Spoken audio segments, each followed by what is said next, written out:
수출도 좋아지고 기업들의 실적도 좋아지고 고용도 요새 늘고 있는데 뭐가 부동산 시장의 문제냐 이렇게 물으면 지금 고용 지표에 대해서 노이즈가 굉장히 많고 이에 대해서 며칠 전에 FOMC 있었지 않습니까? 네. 거기서 파월 의장도 공식적으로 얘기했어요. 고용 지표가 좀 과장된 것 같다. 그러니까 미국으로서는 완벽한 도전자가 되기 전에 눌러야 되는 거죠. 여전히 안 좋은 경제의 힘은 뭐 틀림이 없습니다. 물론 미국은 굉장히 강하고 뭐 유로존은 약하고 뭐 이런 것들은 있겠지만 총론적으로 세계 경제의 흐름은 더딘 흐름. 그거는 맞아요. 프리즘 투자자문의 홍춘욱 대표님하고 이야기 나누고 있는데요. 아까 방금 이제 부동산 얘기해 주셔가지고 조금만 더 여쭤보도록 하겠습니다. 아까 뭐 반포나 뭐 이런 데들은 전고 좀 찍었다 뭐 이런 얘기도 해주셨는데 이게 지금 똘똘한 한 채의 어떤 양극화 현상 때문에 계속 그렇게 가는 것이지 나머지들은 올라가지 않는다 이렇게 얘기하는 분들도 있거든요. 네. 근데 이제 아까 말씀하신 거는 그 나머지들도 이제 어차피 명목 가격은 뭐 그대로 횡보하는 게 빠지는 거나 마찬가지니까 이것도 지금 뭐 이렇게 올라갈 가능성이 있다 이렇게 봐야 되는 건가요? 저는 그렇게 보죠. 왜 그러냐면 우리나라 수출이 잘 된다라는 건 결국 한국의 상위 20% 직장에 종사하시는 분들 소득 전망이 개선된다는 이야기다. 우리나라 대기업들, 뭐 은행들 이런 점포들까지 포함하면 공기업들, 공무원들, 전문직까지 하면 대략 이제 상위 20% 가구들이 서울 수도권에 있는 아파트를 노리시는 분들일 텐데 그분들의 소득은 결국 경제 성장에 연동되거나 경제 성장보다 높다고 봐야 되지 않냐.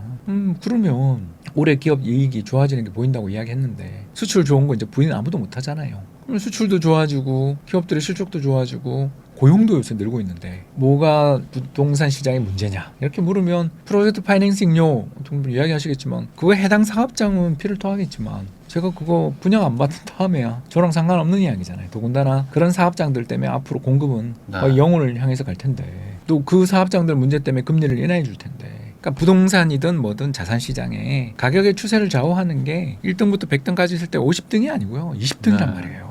그걸 저는 말씀드리는 거죠. 이게 뼈를 때리게 돼서 죄송한데 20%부터 50%까지 이제 대중 투자자라고 부르는데 이분들까지 시장이 뛰어들면 이제 꼭진 거죠. 예, 그분들이 봤을 때 이건 아닌데 이건 비싼데 이러고 있을 때가 좋은 때죠. 아니 왜냐면 요즘 또 오늘도 오르긴 해가지고 많은 분들이 이제 그는 극히 일부 지역이라니까. 극히 일부 지역이라니까. 그래서 좀 살까 말까 막 고민들은 하고 계시는데 또 막상 또 내가 우리 동네는 또 아직 안 올라 있고 하다 보니까 야 이거 가는 데만 가는구나 이런 생각을 또 하실 수도 있는데 이제 그게 조금 시간이 지나면은 뭐 소위 말하는 키 맞추기처럼 다른 데들도 좀 올라갈 키 확률이 맞추기까지는 안 될 있겠다. 것 같고요. 그건 아니고. 인구 감소하는데 네. 인구가 감소하고 인구 소멸 지역이 늘어나는데 키 맞추기는 이제 끝났어요. 그 말은 그러니까 수도권에서도 키 맞추기는 없을 수도 있다. 없을 수 있어요. 저는 늘 이야기하지만 T밸리를 봐야지. 특정 지역만. T밸리에서 가로가 9호선 라인이고 세로는 수인분당선 아니면 SRT 라인 타고 가는 그 남쪽인 경부선. 거지. 네. 수서선이죠. 죄송합니다. 경부선 계신 분들. 수서선에서 이제 깡가지를 더 뻗치면 신분당선처럼 신안산선이 지금 생기니까. 또 북쪽으로는 별내선 정도 희망이 있다. 그 이외에는 과연 일자리가 늘어나는 걸 잘 봐야 되는 거고 또 부자들이 들어와서 살 수 있을 만큼 어느 정도의 인프라가 갖춰져 있는 걸 봐야 되는 거지. 그거 이외에 자꾸 여긴 싸니까 싼 거 말고 대안이 없는 지역은 피해야 되는 세상이 온 거죠. 왜? 아까 이야기했던 65세 넘어서신 우리나라 베이비붐 세대들의 눈에 차야 되니까 또는 그분들의 자녀 세대 눈에 차야 되니까. 요즘에 그런 얘기도 하더라고요. 이제 조만간 대증여의 시대가 올 것이다. 아직은 멀었습니다. 그건 아직 멀었어요. 아직 그거는 10년 뒤에. 아니에요. 10년 뒤. 75세 때 증리하신다니까요. 그 정도 돼야. 왜냐하면 건강해서 그래요. 아직은 내가 쥐고 있어야겠다. 네, 대증여의 시대는 희망이고요. 조금씩 증여해 주겠죠. 근데 그게 아니라 대증여는 일본 보니까 지금 일본이 대증여의 시대거든요. 그래서 47년생들이 일본 베이비붐 세대의 핵심 무라카미 하루키 그 세대가 단카이 세대라고 해서 일본 베이비붐 세대의 핵심인이죠. 그리고 올해 78이에요. 지금 대증여가 시작되고 있어요. 그러면 실제로 그럼 일본에서는 그 대증여 시대 때 뭐 부동산 쪽은 뭐 어떻게 움직이는 건가요? 그래서 일본의 동경 타워 맨션 가격 그런 것들. 분양가가 한 해에 30%씩 오르고 있잖아요. 결국에 그럼 완전 핵심 네, 지역들. 3, 4년 만에 다 따블났어요. 그리고 지금 계속 오르거든요. 왜 그럴까? 중요받은 돈 가지고서 어디 오르는지 다 찍어줬으니까. 컴팩트 시티. 그 도시를 확대하는 스크롤은 인구가 감소하니까 이제 끝났고 핵심 지역에 위를 올리는 용적률을 올리는 그게 2005년부터 일본이 그 제도를 도입해서 고이즈미 때 도입해가지고 컴팩트 시티에 관련된 여러 가지 법을 개정해서 신도시를 그때부터 안 짓고 전부 도심 재생으로 왔잖아요. 그래서 그 동경역 뒤편 긴자로 가는 길들 한번 여행 가보신 분들 알잖아요. 새로운 도시가 하나 그 긴자 넘어서 도요스 지역까지 쭉 이어지면서 고토구까지 이어지는 그 어마어마한 스카이라인을 보면서 이거 상해인가? 근데 상해 상해보다 더 세련되고 왜냐면 건물은 일본이 잘 지으니까 네. 그런 걸 우리가 보잖아요. 그리고 거기 전 세계인이 지금 사겠다고 다 줄을 서 있는 거 아닙니까? 우리나라도 이제 그렇게 가야죠. 일본보다 인구 감소가 20년, 25년 정도 늦었으니까 이제 우리나라도 저는 솔직하게 이야기하자면 상기 신도시 결정은 굉장히 잘못된 결정이었고 뭐 어떻게 채울지 저는 기대하면 안 되고 그런 신도시들에 대해서 어떤 희망을 가지시면 안 된다.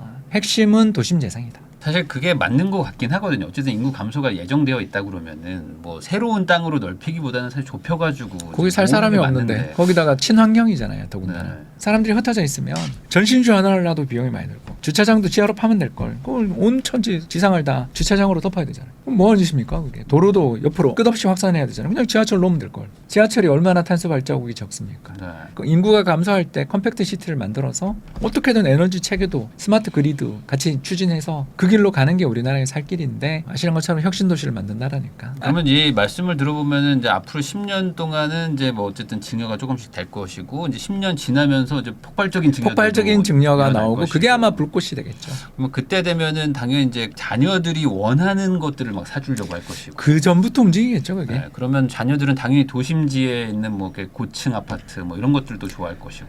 커뮤니티라는 말 한마디로 요새 다 정리가 되는 것 같더라고요. 네, 그러면 이제 방향은 어찌 보면 조식. 좀 정해지는 게 아닌가. 예, 조식. 집에서 이제 밥 해먹고 이런 거 잘 또 안 좋아하기도 맞벌이 하고. 하시니까 네. 우리나라가 앞으로 잘 살면 잘 살수록 맞벌이 늘어나지 않겠어요? 그러겠죠 아무래도. 왜냐하면 여성의 소득이 올라가니까. 그러면 집에서 뭘 해먹는다라는 기회비용을 생각해 보시면 그래서 배달이 늘고 그리고 아파트에서 밥 해주는 아파트가 인기가 올라갈 수밖에 없는 거죠. 근데 밥을 해주려면 어느 정도 세대 수도 확보도 또 그렇죠. 돼야 되니까. 핵심이 바로 네. 짚으셨습니다. 거기다가 아니면 뭐 아주 비싼 동네여서 세대수가 적어도 관리비 뭐 몇십만 원 내는 거 아무 문제가 없든지. 근데 그게 쉽지가 않거든요. 대단지가 아니면 웬만해서. 그래서 대단지 위주로 가잖아요 지금. 근데 이제 그 세 가지를 다 갖춘 아파트 아까 지금 이야기하신 것처럼 커뮤니티 이러려면 지은 지 10년 안쪽 또 대단지 그리고 마지막 세 번째는 누가 봐도 여기 살고 여기서 며느리 사위를 인사하고 싶은 브랜드 그 동네가 브랜드인 지역들 이런 건 당연히 30억 넘는단 말이에요. 자, 그러니 이제 그런 지역의 라인에서 이제 우리가 하나를 빼야죠. 브랜드를 빼든 그렇지 않습니까? 대단지를 빼든 신축을 빼든 하면서 이제 비슷한 라인에서 하나씩 빼면서 가격의 하이어라키가 생기는 거고 저는 지금 장이 그 두 번째 하이어라키를 향해서 가는 장이라고 보는 거죠. 셋 중에 하나는 빠지지만 그래도 여기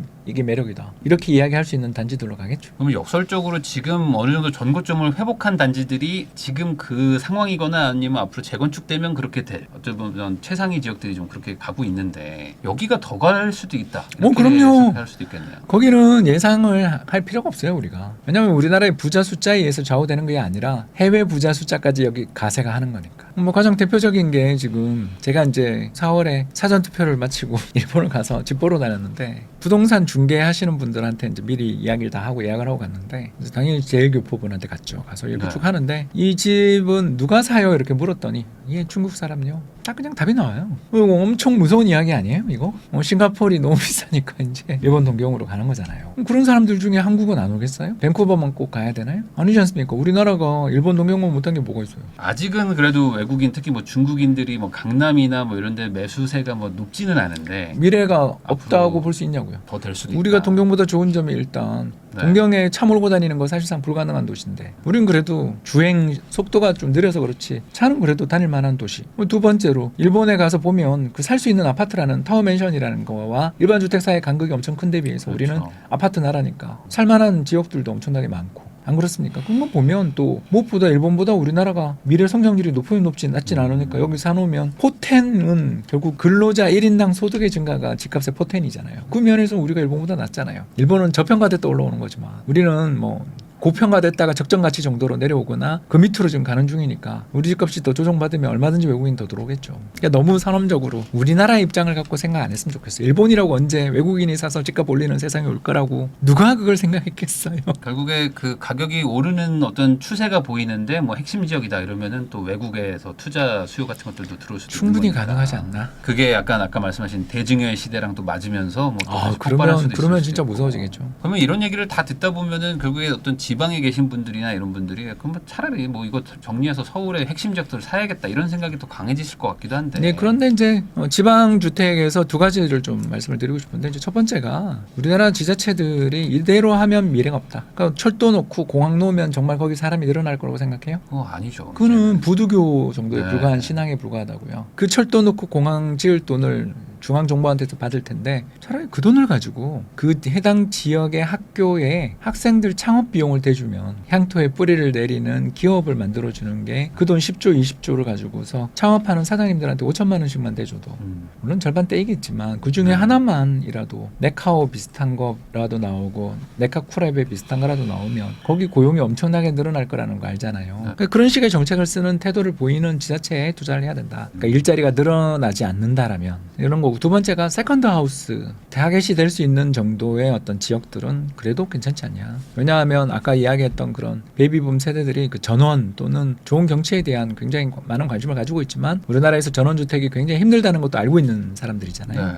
이 사람들 입장에서는 결국 경치가 어느 정도 받쳐주거나 또는 경치가 받쳐주는 데를 차로 1시간이면 갈 수 있는 정도의 살기 좋은 어떤 그런 지역들은 사실 세컨드 하우스를 붐을 탈 수도 있는 거니까요. 미국의 플로리다가 뭐가 거기가 일자리가 많아 그렇게 집값이 비싼 거 아니잖아요. 그런 은퇴자들이 서울을 떠나지는 않을 것 같은데 주말에는 서울에 있고 사람은 별로 없으니까 또는 자녀들도 볼 수 있으니까. 그렇지만 주중에는 예를 들어 속초 가서 살겠다, 목포 가서 살겠다, 부산 가서 살겠다, 아니면 경치 좋은 단양 가서 살겠다 등등 이런 걸 할 수 있지 않냐. 그런 수요를 좀 생각해 봐야죠. 그러니까 지방이 힘들긴 하지만 그 나름대로 경쟁력을 좀 찾는 지역들은 또 괜찮을 수도 있겠다. 예, 그러니까 첫 번째가 일자리였고요. 아까 일자리 늘어나는 지방들은 노내입니다. 지방 소멸에서 노내고요. 네, 그러면 결과적으로 이런 얘기들을 쭉 듣다 보면은 그러면 이제 뭐 집을 또 하나 사야 될 것 같다라는 생각도 또 드실 것 같고, 그러면은 이제 뭐 대출 받아서 이제 집 살려고 하면 또 막막하신 분들도 많을 텐데, 지금 상황에서 집을 살려고 하는 분들은 뭐 조심해야 될 부분이 있다? 이건 뭐라고 좀 조언해 네, 주실 몇 수 년에 있을까요? 지어진 아파트냐? 신축이다. 신축은 아까 이제 이야기한 것처럼 지역 무관하게 비쌌잖아요. 네. 이제 사실 신축 프리미엄이 이렇게까지 광풍이 불게 된 게 진짜 참 신기하죠, 그죠? 네. 그러니까 희소하면 비싸집니다. 아주 희소하면 비싸진다라는 것을 느끼게 되는데, 이제 그럼 신축은 비싸니까 그럼 어떻게 해야 될 것이냐? 이런 질문들을 이제 제가 종종 드리거든요. 그런 이야기를 할 때 몇 년에 지어졌냐를 꼭 보시라는 게, 90년대 지어진 아파트들은 웬만하면 좀 투자의 난이도가 굉장히 높으니까 조심하라. 그러니까 싸다고 이거 하나만 있어야 돼라는 식으로 접근하면 안 된다. 아까 이야기했던 세 가지 포텐에서 생각을 해야 되는 거지. 그러니까 이게 기다리면 재건축이 될 수 있는 지역인가? 이게 안 되는 지역들 되게 많거든요. 90년대 인허가 받아서 입주가 2003년 정도까지 입주하신 아파트들은 용적률을 꼭 좀. 그래서 우리나라는 2004년 5년에 입주한 아파트랑 그 이전에 했던 아파트랑 하늘과 땅 차이거든요. 이런 거 공부를 좀 해서 투자를 하셨으면 좋겠습니다. 결국에 이제 앞으로 미래 한국인들이 선택할 그 지역이나 그 아파트가 뭐냐 이런 것들을 좀 고민해가지고 단순히 싸다고 사면 안 된다. 싼 건 싼데 이유가 있을 수도 있다. 그럴 수 있다라는 저는 거. 양극화의 시대다. 그러니까 이게 참 어려운 것 같아요. 양극화라는 거는 결국에 좋고 비싼 걸 사야 될 것 같은데 돈은 또 없다 보니까 이걸 어떻게 해야 될까 하면서 이제 좀 애매한 부분도 있긴 하지만, 그럼에도 불구하고 뭐 싸다고 덥석 사는 건 또 좋지 않을 수 있는 거니까요.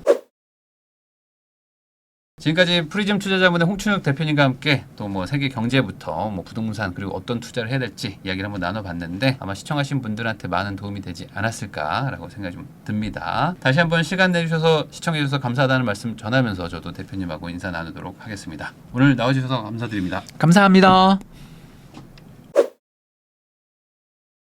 안녕하세요, 부익남입니다. 오늘은 신한투자증권 이선엽 이사님을 모시고 미국, 중국 등 이제 세계 경제에 대한 어떤 분위기부터 앞으로 우리나라는 또 어떻게 해야 되는지 한번 이야기 나눠보는 시간을 가져보겠습니다. 이사님 안녕하세요. 네, 안녕하십니까. 네, 이사님 제가 모신 이유 중에 이제 가장 큰 게 미국도 그렇고 중국도 그렇고 실제 막 다녀오시잖아요. 자주 가죠. 네, 그래가지고 아무래도 이제 가본 사람하고 안 가본 사람의 얘기는 좀 다를 것 같아가지고. 네, 지표로만 보는 거는 한계가 있는 것 같고요. 네. 뭐 지표도 중요하지만 그래도 실제 가서 어떻게 돌아가는지 보는 것. 그래서 뭐 미국은 분기에 한 번 정도씩, 중국은 요즘 한 달에 한 두 번씩은 나가는 것 같아요. 그러니까 계속 좀 왔다 네. 갔다 그래서 뭐 하시면서 고맙게도 이제 뭐 대사관에서 초청도 해주셔가지고 또 가기도 하고. 네. 그러니까 사실 갔다 온 사람의 말을 듣는 게 가장 맞는 것 같긴 하거든요. 예, 그게 지표하고 비교해 보면서 왜 이런 지표가 나왔는지, 그 지표가 실제 선행성인지 아니면 후행성인지 그런 것도 살펴보는 것도 중요한 것 같습니다. 네, 그래가지고 또 요즘에 또 미국 금리 뭐 얘기도 나오고, 맞습니다. 그다음에 이제 뭐 미국 경제는 뭐 계속 가는 건지, 또 엔비디아는 또 막 계속 왜 이렇게 올라가는지 뭐 이런 것들도 궁금해하실 것 같아가지고 제가 한번 이사님한테 여쭤보려고 합니다. 우선은 지금 미국은 금리 인하 얘기들이 막 나오고는 있는데, 네. 시장에서는 바라지만 뭐 연준에서는 뭐 지켜보자 이 얘기만 계속 하고 있는데, 실제 갔다 와 보시니까 미국의 경제 상황은 어떤가요? 양극화가 굉장히 심하다라고 볼 수가 있을 것 같고요. 우리가 알고 있는 그대로 느끼시면 될 것 같아요. 지금 미국에서 제일 문제는 일단은 고물가. 물가가 어느 정도 높냐면 몇 년 전에 비해서, 그러니까 한 4, 5년 전에 비해서 대부분의 생활 물가가 한 2배 이상은 올라 있는 있는 것 같아요. 실제 스타벅스 가격이나 맥도날드 가격이 대표적이라고 볼 수가 있는데 제가 미국에 가서 그 상점들 갈 때마다 미국인들이 와서 물어봐요. 이거 너무 비싸지 않니라고 진짜로. 왜 이런 걸 물어보지 싶을 정도로 본인들이 그걸 체감을 하고 있는 거예요. 그래서 전반적으로 일단은 서민분들 입장에서 이 물가가 생활을 하기에 너무 힘들다라는 게 첫 번째고요. 이게 지역마다 편차가 굉장히 큰데요. 예를 들어서 미국의 내륙이라든가 아니면 남부 지역 가면 그 정도는 아닌데 서부 지역이라고 불리는 샌프란시스코 지역은 심각합니다. 샌프란시스코나 아니면 거기에는 실리콘밸리 요 동네는 원래 조금 있는 애들이 살긴 하지만 그래도 연봉 2억을 받아도 보조금을 받아야 돼요. 그리고 실제 그게 신청이 가능하고요. 네. 그래서 그 동네에서 사람을 구할 땐 제일 먼저 그걸 물어봐요. 너 방값에 방 하나가 원룸 조그만 거 있잖아요. 그게 1년에 방값만 한 7천에서 8천만 원 정도 돼요. 원룸이. 예, 원룸이 네. 방 하나 네. 그런 정도 되니까 사실은 연봉 1억 받으면 아무것도 없어요. 왜냐면 그러네요. 세금 내고 그러면 마이너스 적자고 2억 있는다 하더라도 세금 내고 뭐 이런 것처럼 가면 사실 생활이 쉽지 않은 정도까지. 근데 같은 1억이면 또 내륙에서는 또 달라요. 거긴 또 사람들의 생활을 영위할 수 있고 좀 다르긴 하지만 어쨌든 그랬다라는 게 첫 번째고 두 번째는 미국의 지금 금리 현재 기준금리로 볼 게 아니라 실세금리로 봐야 되는데 오늘 기준으로 보니까 미국에서 은행에서 내가 서민인데 돈을 빌리려면 서민 기준이 아닌 부자 기준으로도 6.4%예요. 그러면 서민 기준은 여기 한 2% 정도 가산금리 된다고 네. 보면 한 8% 정도 금리가 되는 거니까 실제 돈을 빌린 사람 입장에서는 굉장히 어렵다라고 봐야 될 것 같고 그럼 제가 지금 드리는 말씀이 네가 증명이 되라고 하는 거 증명할 수 있는 게 있는 게 여기 우리 부일남을 보시는 분들 우리 부일남도 좋아요 꼭 눌러주시지만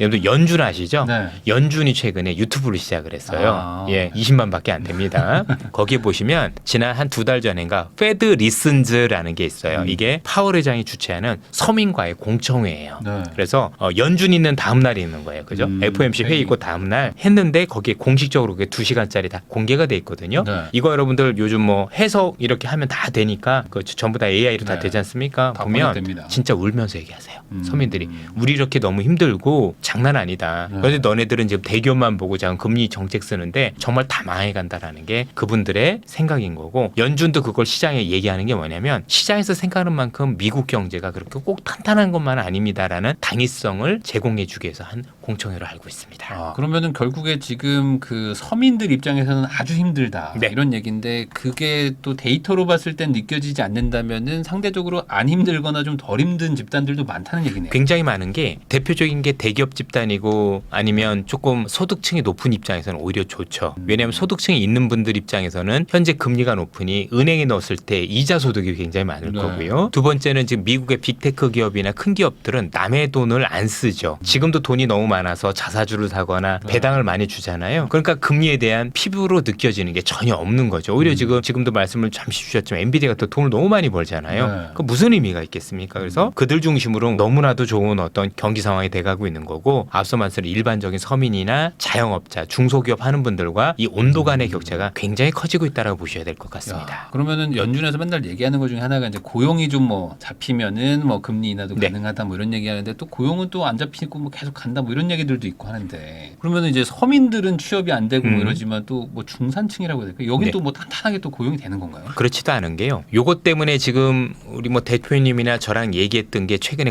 고용지표에서 나오기 시작을 했어요. 예를 들어서 이번에 발표됐던 미국의 비농 뽑은 고용지표가 제 기억 속에는 한 27만 명 정도 나온 걸 알고 있는데 지금 시장에서 논란이 되게 많죠. 실제 숫자는 되게 좋았지만 안에를 뜯어보니 예컨대 이게 가계를 조사하는 게 있고 기업을 조사하는 게 있잖아요. 네. 근데 기업 조사는 되게 좋아 보이는데 가계 조사는 오히려 실업률이 되게 늘어난 걸로 나와서 이 차이가 뭐냐라는 게 첫 번째였고 두 번째는 이번 달에 나온 지표 중에서 고용지표에서 또 임시직은 엄청 늘었는데 정규직이 많이 줄었어요. 그러면 알바생들만 는 거고 그런 건데 이걸 과연 진짜 고용이 좋다로 얘기할 수 있는 거냐. 그래서 지금 고용지표에 대해서 노이즈가 굉장히 많고 이에 대해서 며칠 전에 FOMC 있었지 않습니까? 네. 거기서 파월 의장도 공식적으로 얘기했어요. 고용지표가 좀 과장된 것 같다.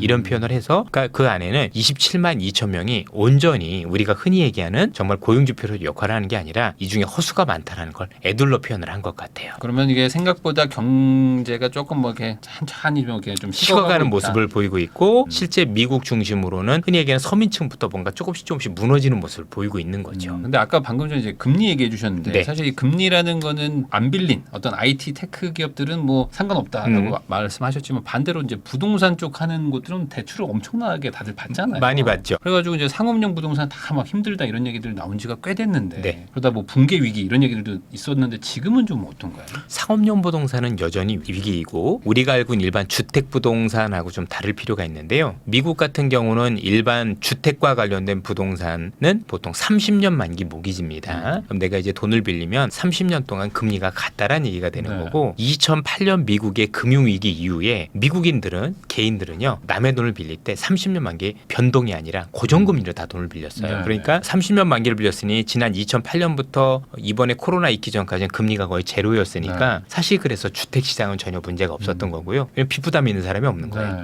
그렇게 했으니까 문제는 상업용 부동산인데 상업용 부동산은 평균적으로 5년 변동금리로 합니다.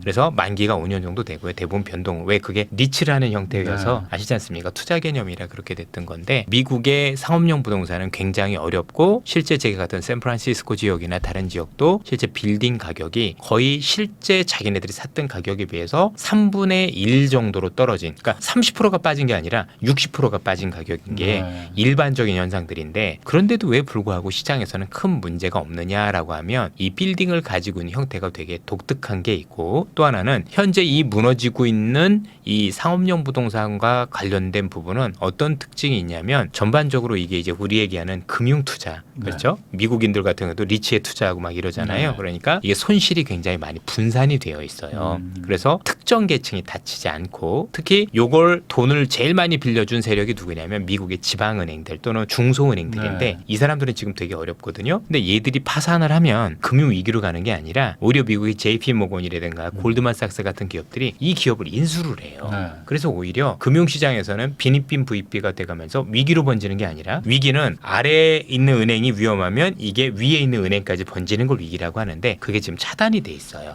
왜냐면 이 상위권의 은행들은 생각보다 상업용 부동산에 대한 익스포저가 별로 그렇게 크지는 네. 않거든요. 그래서 일단은 절단이 돼 있는 게 되게 중요한 거고 두 번째는 재밌는 게 뭐냐면 미국의 상업용 부동산이 경기가 안 좋아서 생긴 현상이 아니다라는 게 특징이에요. 무슨 얘기냐? 경기가 안 좋아서 많은 기업들이 도산을 해서 사무실이 비어진 게 아니라 문화가 바뀐 거죠. 재테크 문화라는 거.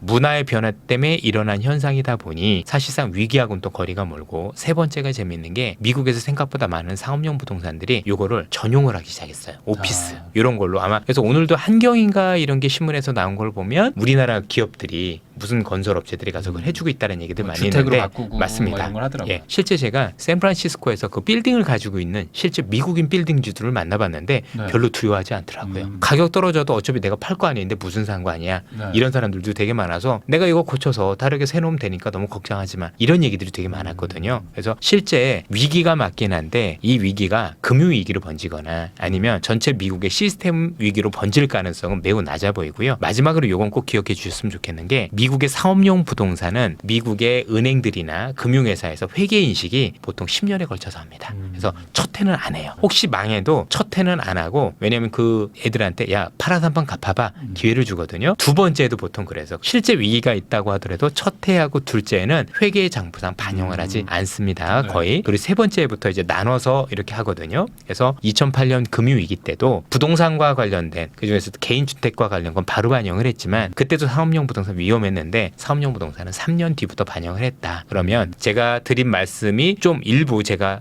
혹시 틀려서 나중에 상업용 부동산 문제가 생긴다 하더라도 실제 이게 금융시장에 번지는 건 시차가 한 2, 3년 뒤라고 보셔도 될 것 같습니다. 그러면 뭐 내년이나 뭐 내후년 정도 뭐 이런 내후년도 아닌 것 같아요. 그리고 지금 벌어지고 있는 것도 그렇게 부실로 많이 잡지도 않고 있고 실제 여러분들 아마 이 사업용 부동산 위험하면 앞서 말씀드린 것처럼 지금 지방은행들이 많이 파산을 해야 되는데 그런 소식조차도 네. 들리고 있지 않지 않습니까? 그래서 생각보다 위험한 건 맞지만 견딜만 하다 이렇게 말씀을 드리고 싶습니다. 그러면 지금 뭐 유럽도 그렇고 지금 뭐 캐나다도 그렇고 막 금리 인하하는데 아 우리 좀 힘드니까 먼저 내린다 뭐 이러잖아요. 예. 근데 이제 미국은 뭐 지금 이사님 말씀 들어보면은 뭐 경제도 어쨌든 뭐 탄탄한 것 같고 그다음에 뭐 위기로 번지지도 않고 그러면 오히려 여기서 인하하면 또 과열될 수도 있는 거 이런 걸 또 걱정하고 있는 것 같기도 한데 오히려 미국 정부 입장이 재밌어요. 미국 정부 입장은 현 상황에서 금리를 조금 내려줘야 네. 사실은 물가가 내려간다라는 재미있는 논리를 펴요. 이게 무슨 뚱딴지 같은 네. 얘기냐 하는데 실제 자넷 옐런 재무장관이 이 얘기를 해주고 있는데 네. 사실 미국의 물가가 안 빠지고 있는 이유가 크게는 세 가지 이유가 있습니다. 네. 하나는 많은 분들이 알고 계신 것처럼 지금 미국 정부가 너무나도 많은 돈을 찍어내고 있어요. 국채를 발행을 해서 아니 한쪽에서는 긴축을 하는데 미국 정부는 채권을 찍어내서 열심히 시장에다 돈을 계속 네. 뿌려대고 있으니 이것 때문에 일단 물가가 진정 안 되는 게 첫 번째일 거고요. 두 번째는 주거비가 빠지지 않아서 그런 게 있습니다. 네. 미국의 CPI 소비자 물가 지수에서 이 주거비가 차지하는 비중이 36.1%예요. 이번 달 기준으로 해서. 근데 그게 안 빠지니까 보통 문제가 되고 있는 게 있고 세 번째는 고용 시장에서 사람이 부족한 문제가 있어요. 이게 코로나 때문에 많이 돌아가신 영향도 있을 거고 그동안 이민을 덜 받았던 영향도 있을 거고 여러 가지 원인이 복합적으로 있는데 그런 세 가지 영향들이 있는데 특히 주거비가 문제예요. 왜냐하면 이 주거비가 물가에서 차지한 비중이 제일 큰 36%나 차지하고 있다는 것도 문제가 되고 있지만 통상적으로 주거비, 렌트비나 이런 것들은 집값이 하락한 다음에 18개월을 후행해서 빠지는 경향들이 있어요. 네. 왜냐하면 우리나라도 그렇지만 부동산과 관련된 계약은 보통 1년 단위 계약 또는 2년 단위 계약을 하잖아요. 우리 전세가 아마 2년 단위 계약으로 알고 있는데 그렇게 되다 보니까 전체적으로 그 시차가 있는 건데 실제 미국의 집값이 내려가고 있거든요. 그러니까 많이 빠진다 이런 건 아닌 건데 YOY 기준으로 네. 내려가고 있는데 그러면은 이제 연준 입장에서 보면 올 초 정도였으면 이미 부동산 렌트비가 빠져줘야 돼요. 그런데 안 빠지는 거예요. 그 원인을 아까 말씀드린 자넷 옐런 의장 얘기한 게 뭐냐면 지금 이렇게 집값이 잘 안 내려가고 있는 이유는 뭐냐면 금리가 높아서다. 무슨 얘기냐? 지금 집을 가지고 있는 사람이 예전에 집을 살 때 30년 만기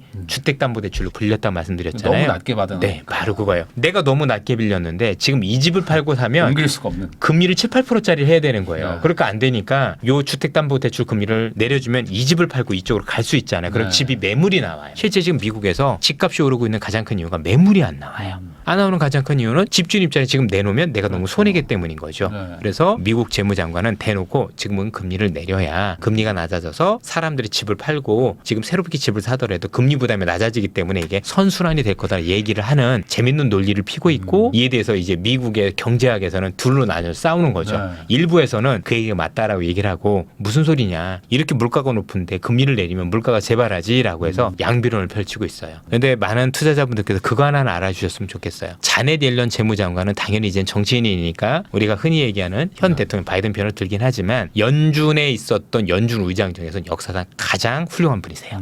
머리가 제일 똑똑한 분이시고요. 실제 2008년 금융위기가 있었을 때 그 당시에 의장이 벤 버닝키 의장이었는데 이 당시에 금리를 제로로 내리고 돈을 찍고 아니면 타프라고 해서 타프가 뭐냐면 트러블 에셋 릴리프 프로그램이라고 해서 구제금을 하자. 요거를 제안한 게 이분이세요.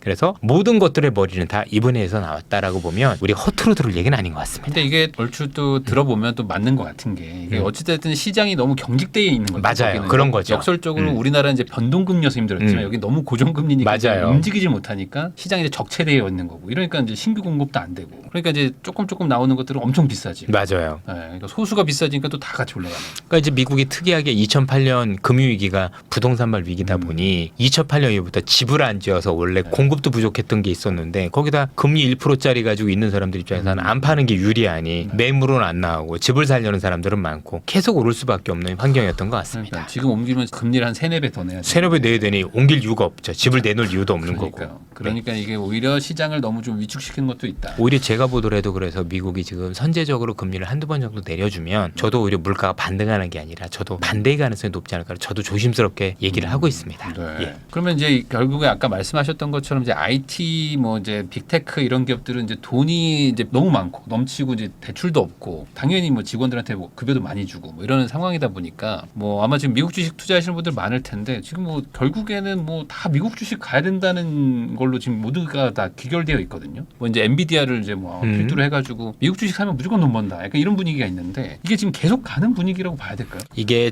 짧은 그림은 아니라고 생각을 합니다. 저는 오히려 시장이 올해보다는 내년에 더 좋을 가능성이 가능성이 미국 중심으로 높다라고 생각을 하고 있고, 네. 다만 내년에 미국 시장이 많이 좋아지기 위해서는 올 하반기 때는 미국 시장이 한 번은 쉬어가야 된다라고 보고 있고, 그 가능성도 있는 것 같아요. 쉽게 얘기해서 올 여름까지는 저는 미국 시장이 좋을 거라고 보고 있는데, 그 이후에 미국 시장이 쉬어간다라면 생각보다 그 쉬어가는 기간이 조금 될 수도 있거든요. 그거는 내년에 미국 시장이 더 도약을 위한 제가 볼 때 휴식이라고 생각이 들어요. 쉬는 이유로 혹시 어떤 걸로 보시나요? 기본적으로 그동안 많이 오른 데 따른 피로감들이 굉장히 크다라고 봐야 될 것 같고요. 시장에서 의구심들도 있겠죠. 지금 아마 미국에서 놓고 보면 AI에 대해서 좋은 건 알겠는데, 야, 이 주가가 맞는 거냐, 너무 과열 아니냐, 버블 아니냐라는 논란들이 되게 많잖아요. 그렇게 돼서 시장의 피로감을 노출하기 시작을 하면 전반적으로 한 번에 쉬어가는 국면들이 생겨요. 특히 올 여름에 의외로 한 번에 AI 관련주들의 분출이 있다라고 저는 생각을 하는데, 그 이유가 뭐냐면 앞서도 말씀드린 미국 경기가 조금 현재보다는 조금 식어가는 모습은 보이거든요. 네.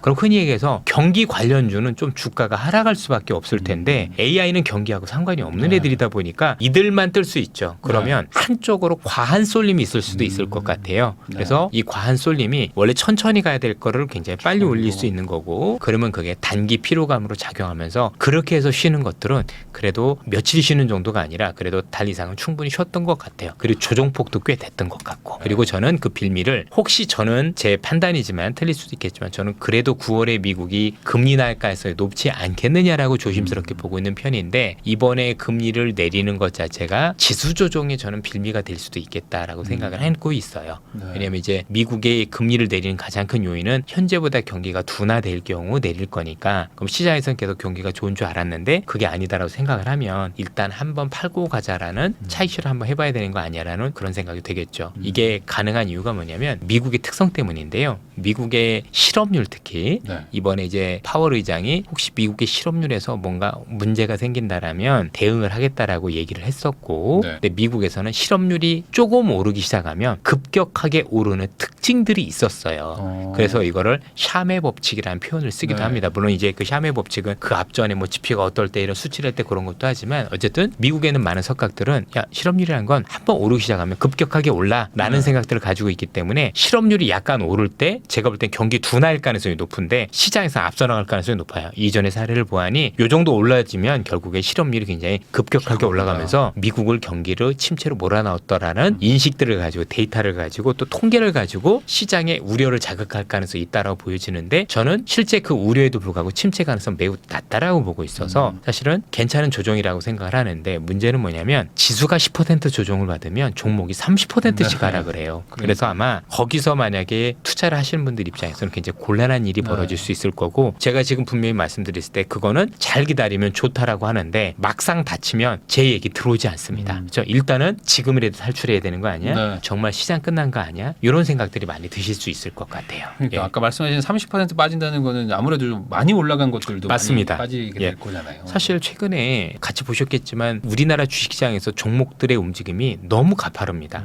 너무 빠르고 너무 강하게 단기 집중화되는 모습들이 보이고 쏠림도 너무 심하다 보니까 네. 저렇게 산인을 보면 당연히 조종에 골도 깊은 것도 맞는 거죠. 근데 오른 건 생각을 안 하고 조종폭만 생각하기 때문에 사람들이 전부 다 이게 끝난 거 아니야라고 얘기를 하지만, 여러분들께서 이럴 때 찬찬히 1999년 또는 2008년에 있었던 우리나라의 그 버블이 있었을 때 주도주들의 움직임들을 면밀히 한번 살펴보세요. 예를 들어서 2006년부터 2008년까지 뭐 조선업종이라든가 삼성 엔지니어링 이런 거 보면 좋겠네요. 삼성 네. E&A 그 100배 오른 주식이니까. 또는 1999년에 닷컴 버블 때 네. 그때는 삼성전자나 우리나라의 통신주만 보시면 돼요. 네. 주가가 어떻게 움직였는지. 아, 정말 이 기업들도 중간에 한 20-30%씩 또는 최소한 10% 이상은 쉬었다 갔구나. 그리고 그 뒤로 더 큰 도약이 있었었구나라는 걸 보실 수가 있을 거고요. 앞서 말씀드렸었던 미국이 금리 인하 할 때 핑계가 경기 둔화잖아요. 네. 근데 경기 때문에 둔화 때문에 금리가 내려오면 당연히 시중의 유동성은 늘어나지 않습니까? 이 늘어난 유동성이 조금 더 시간이 지나고 나서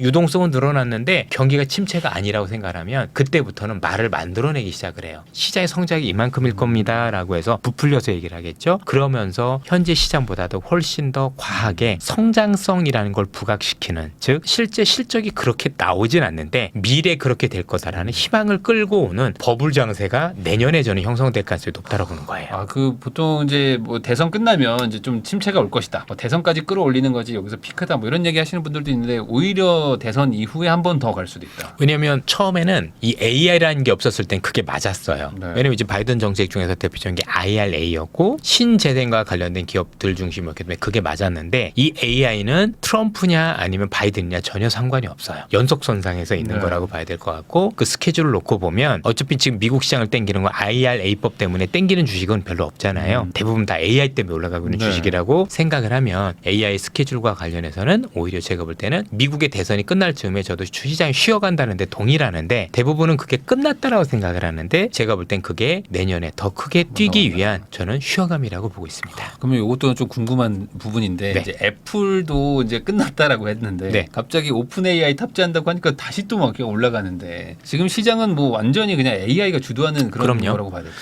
애플은 제가 볼 땐 되게 선택을 개인적으로는 잘했다고 생각을 하는 게 제가 샌프란시스코에서 엔비디아를 비롯해서 빅테크 기업 탐방을 전부 다녀왔거든요. 네. 여기에서도 똑같은 얘기를 했어요. AI와 관련해서는 애플은 경쟁력이 없다. 실제 맞고 왜냐면 이제 원래 오픈 AI를 비롯해서 여러 기업들이 AI 투자할 때 애플은 안 했었어요. 안 될 네. 거라고 생각을 해서 그러다가 뒤늦게 하려다 보니 늦은 거죠. 그래서 생각한 게 뭐냐면 내가 안 하면 잘하는 애를 하면 되지. 네. 그래서 오픈 AI하고 손을 잡았잖아요. 근데 재밌는 게 있어요. 어쨌든 AI가 됐든 뭐가 됐든 우리가 소비자들이 사용을 하려면 그냥 사용하는 게 아니라 뭐가 그 있어요? 기기에서 해야 되잖아요. 네. 그게 컴퓨터일 것이고 노트북일 것이고 휴대폰인데 그걸 가지고 있는 회사가 애플인 거예요. 네. 그렇죠? 그래서 이번에 애플은 제가 보기엔 뭐냐면 애플이 흔히 얘기하는 온 디바이스라고 보통 얘기를 하죠. 네. 내 휴대폰 안에서 내 노트북 안에서 AI를 잘 구현할 수 있는 건 제일 잘 보여줬어요. 이번에 아마 아이폰 16이라는 걸 발표를 했는데 일반적인 사람들이 보고 느낀 건 뭐냐면 별거 없네. 뭐 챗GPT하고 뭐가 달라 이렇게 얘기하실 수 있지만 실제 기술을 많이 아는 분들은 공통적으로 얘기를 하는 게 이 AI를 애플 안에 있는 모든 OS하고 이렇게 활용이 잘 될 수 있게 이렇게 최적화를 한 거는 얘밖에 없어라는 게 첫 번째고요. 두 번째는 이걸 통해서 애플이 하고자 하는 게 AI 비서예요. 그래서 이 내가 가진 이 애플 아이폰 안에는 내가 가진 모든 정보를 다 가지고 있는 거잖아요. 네. 내 사진도 있을 거고 동영상도 그렇죠. 있을 거고 내 쇼핑 기록도 있을 거고 이거를 AI가 다 학습을 이미 해놓은 거겠죠. 그래서 이걸 바탕으로 해서 내 비서한테 시킬 수 있는 거죠. 예를 들어서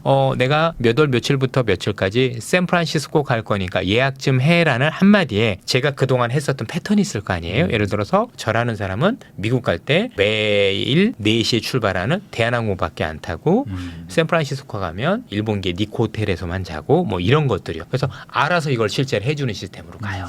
이게 되게 큰 거거든요. 그렇죠. 예, 왜냐하면 혁명이라는 게 별거 아닌 게 이전보다 편리해지는 게 혁명이에요. 이전보다 편리해지면 이전으로 돌아가지 않는 것. 우리가 옛날에 걸어 다니다가 마차가 생기니까 마차가 편하니까 네. 안 걸어 다니고 마차보다 철도가 더 편하니까 마차가 없어졌고 철도 다니면서도 자가용이라는 게 되니까 철도를 이전만큼 안 타는 것처럼 뭔가 사람은 편해지면 이전으로 안 돌아가고 새로운 것들을 찾는데 그런 혁신을 현재 AI 관련해서 이 애플이 보여주고 있는 거고 그래서 지금 말씀드린 것처럼 온 디바이스 즉 현재 오픈 AI 이런 애들이 개발한 AI를 잘 쓰게 해주는 기업이 지금 두 기업이 있거든요. 하나는 애플이고요. 또 하나는 마이크로소프트 진영의 컴퓨터예요. 네. 그래서 지금 보시면 말씀을 주셨지만 애플도 많이 안 올라가는데 동시에 퀄컴도 같이 그러니까요. 올라가죠. 그죠? 퀄컴이 올라가는 거는 온 디바이스 노트북 안에서 지금 벌써 엄청나게 새로운 어떤 시장을 ARM 기반으로 해서 구축을 했기 때문인 건데 요 두 개가 올라가고 있다는 얘기는 이미 시장에서 온 디바이스 시장이 열리고 있다. 이렇게 보셔도 될 것 같아요. 그 시청자분들은 이제 그러면 미국 주식 이제 투자하신 분들도 있으실 거고 투자하고 싶으신 분들도 있을 텐데 뭐 중간에 약간 부침은 있겠지만 뭐 한 1년 정도를 놓고 봤을 때는 앞으로 조금 더 분위기가 좋다. 맞습니다. 이렇게 정리해도 될까요? 대신에 이제 최근에 올라온 것들 때문에 분명히 하반기엔 저는 크게 쉬어가는 구간이 있다라고 생각을 하지만 그 쉬어가는 구간이 많은 분들이 생각하는 시장의 추세 하락은 저는 아니다라고 보고 되려 추세 하락보다는 오히려 더 큰 상승을 위한 어떤 쉬어감이다라고 본다라는 게 저하고 좀 다르게 보는 거다라고 판단하시면 될 것 같고요. 일단은 여기서는 제 얘기를 믿을 필요도 없고 다른 사람들이 믿을 그럼요. 필요도 없고 그거를 판단할 수 있는 아주 좋은 지표가 있어요. 그게 네. 금리예요. 금리를 미국이 이제 한두 번 정도 금리를 내린다고 했는데 한두 번 정도 내리고 뭐 내년에도 한두 번 정도 내리는 정도면 제 얘기가 맞는 거고요. 그게 아니라 한두 번이 아니라 갑자기 급격하게 앞으로도 계속 내리겠다면 그건 제 생각이 틀린 겁니다. 그럼 정말 이제 위기가 예, 맞습니다. 오는 거죠. 그러니까 연준 입장에서 보면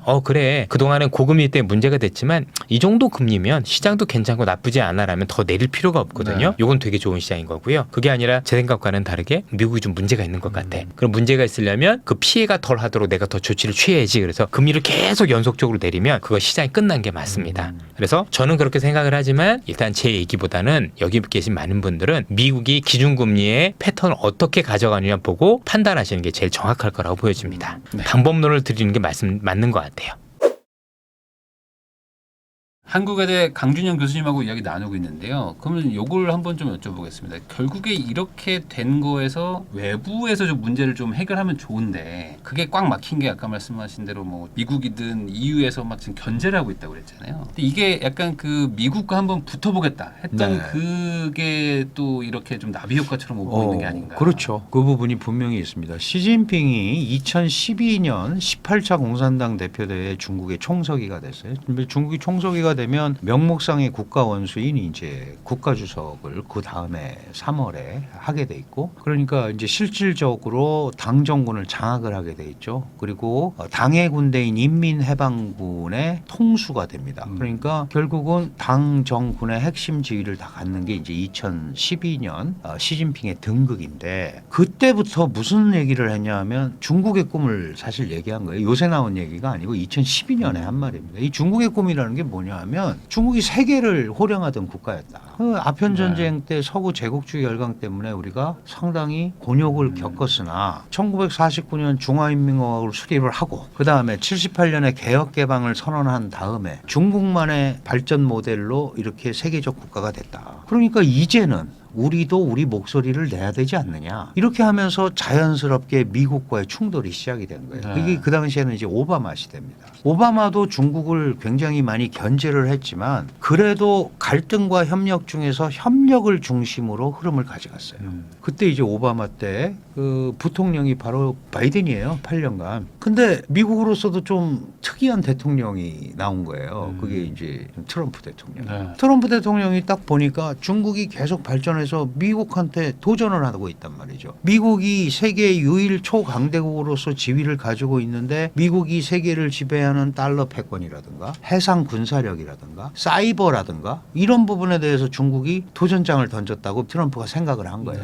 그러니까 저 중국의 기세를 제압을 해야겠다고 얘기를 하는 거죠. 그런데 어떻게 돈을 벌어서 우리한테 도전하는지를 봤더니 훔친 기술과 뭐 강제로 이전받은 기술, 이걸로 물건을 만들어 가지고 환율 조작이라든가 뭐 이런 형태를 통해서 국제 무역 질서도 해치고 또 그 미국의 국내 산업도 붕괴시키면서 돈을 벌어서 그 돈을 가지고 군사력에 투사하더라. 이렇게 결론이 난 거예요. 그러니까 역산을 해보니까 그러면 무역에서부터 돈을 못 벌게 해야겠다. 이렇게 간 거예요. 근데 그 무역에서 돈을 못 벌게 하는 핵심이 뭐 일반 소비재는 괜찮은데 거기에 과학기술이 결합돼서 하이테크 기술이 응용된 걸 가지고 물건을 만들면 이거는 또 미국의 안보도 위협한다. 이제 이래서 규제를 하는 거죠. 그래서 과학기술 패권을 가지고 또 싸우기 시작합니다. 이런 과정이 쭉 왔었고 그 다음에 바이든이라는 사람이 대통령이 됐어요. 바이든은 사실은 중국 전문가입니다. 상원의원 오래 했고 외교위원장도 했고 아주 노회한 정치인이죠. 트럼프가 1대1로 중국을 상대하고 한국을 상대하고 이런 거에 비해서 여기는 이제 민주 가치 동맹을 만들어 갖고 압박을 하는 거죠. 그래서 처음에는 트럼프의 대중 압박이 지나치게 감정적이다. 조악하다. 이렇게 얘기했어요. 그래서 내가 되면 나는 중국을 다르게 다루겠다. 그랬는데 막상 대통령이 되고 나니까 트럼프의 대중 압박이 효과가 있는 거예요. 그러니까 거기에다가 오히려 뭘 갖다 붙이냐 하면 민주, 자유, 가치, 소위 이런 미국적인 어떤 보편 가치를 들고 나오는 거예요. 그래서 동맹을 규합해서. 그럼 이제 거꾸로 얘기하면 미국 혼자서 책임 안 지겠다라는 거랑 사실 똑같은 건데 어쨌든 그러다 보니까 중국을 더 압박하게 되는 거죠. 그럼 중국의 입장에서는 여기서 물러나면 안 되는 거잖아요. 그러니까 둘이서 부닥치기 시작을 하는 거예요. 그런데 이 부닥치는 게 그나마 우리가 보통 이제 인류가 2차 대전 이후에 미소 양극 시대를 겪었잖아요. 근데 그 미소 시대는 두 가지를 갖고 싸우는 겁니다. 체제, 사회주의, 공산주의가 좋으냐, 자유민주 시장 경제가 좋으냐, 그다음에 군사력이 누가 쓰냐. 그런데 여기에 중국은 한 가지가 더 있어요. 뭐가 있냐면 경제력을 가지고 있는 거예요. 개혁 개방 이후에 세계의 공장이 됐고 지금 글로벌 밸류 체인의 한 40%를 담당하고 있잖아요. 그러니까 이게 과거의 소련 같이 단순한 경쟁이 아니에요. 네. 그러니까 미국 걸 써야 미국도 중국 걸 써야 되고 다른 나라도 써야 되잖아요. 그래서 처음에는 중국을 완전히 배제하는 디커플링, 너희를 빼고 가겠다 그랬는데 그게 잘 안 되잖아요. 안 되죠. 그러니까 디리스킹을 한 거예요. 위험 관리만 하겠다. 지금 그렇게 가고 있는 겁니다. 그런데 이런 과정을 거쳐서 어쨌든 뭐 다시 커플링을 하지 않을까, 리커플링 그런 시간이 얼마나 걸릴지는 모르지만 그런 과정 속에 지금 미중이 깨어 있고 특히 중국은 어쨌든 지금 미국을 극복까지는 아니더라도 맞상대하지 않으면 영원히 기회가 없을 수도 있다. 그런데 중국의 잘못은 아니지만 코로나라는 걸 만나고 이 코로나 처리를 다른 국가는 아주 다른 형태로 완전히 봉쇄하는 형태로 해버렸단 네. 말이죠. 그래서 이 회복력이 굉장히 3년간 문을 걸어 잠그다 보니까 떨어졌어요. 응용력도 떨어지고. 그러니까 후유증. 그러니까 작년에 코로나를 벗어나서 리오프닝을 해서 우리가 오픈할 테니까 해라 그랬는데도 잘 안 되는 이유가 그게 갑자기 돌아오지를 않잖아요. 그래서 지금 이 부분을 빨리 중국은 궤도에 올려놔야 되고 그래서 5%를 외치는 거예요.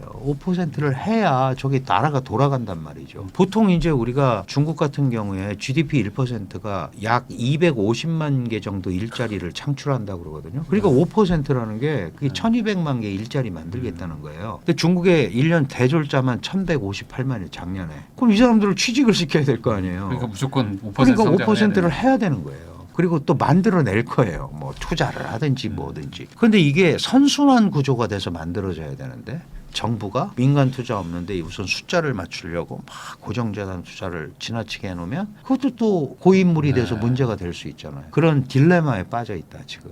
그래서 조금 더 중국이 유연해질 필요가 있는데 시진핑이라는 사람은 사회주의성을 더 강조하는 사람이고 그리고 중국적 방식으로 오늘날 중국이 이렇게 성공했다라는 걸 또 강조하는 사람이에요. 그리고 우리가 미국과 어깨를 나란히 하는 국가가 됐고 또 능가해야겠다라는 걸 가지고 삼선도 하고 또 그게 잘 되면 더 할 수도 있는 이런 상황이잖아요. 그러니까 물러날 수가 없는 거예요. 표면적으로는. 그러면 이제 표면적으로는 그거를 외치더라도 경제 발전을 위해서 나와야 되는 조치들이 나와줘야 되는데 시장이 볼 때는 아직 그런 게 좀 부족하다. 그 1차적으로 많은 사람들이 기대했던 게 양회. 네. 이제 전국인민대표대회 네. 때 정부 업무 보고를 하잖아요. 총리가 그때 무슨 획기적인 조치가 나오지 않을까 그랬는데 그런 조치가 안 나오고 뭐 얼마 풀어서 뭐 이렇게 하겠다 뭐 이제 이런 정도만 했어요. 그건 이제 약간 미온적인 물론 이제 중국은 안정적 통화 정책이라는 표현을 씁니다. 그렇게 해가지고 그리고 또 이 미 달러를 벌어야 되잖아요. 네. 그러니까 중국도 똑같아요. 국제 체제에 들어와 있는 거 아닙니까? 그럼 달러가 들어와야 돼요. 물론 며칠 전에 중국의 인민폐로 결제하는 것도 30%가 넘었기 때문에 우리는 막 그렇게 달러에 목매달지 않는다라고 얘기하지만 어쨌든 달러에 비해서 환율이 지금 안 좋으니까 그러니까 돈이 자꾸 빠져나가려고 그러잖아요. 그러면 자국의 돈이 미국 금리를 보고 빠져나간다는 거는 중국에 투자하는 게 희망이 없다라고 생각하기 때문에 그런 거 아닙니까?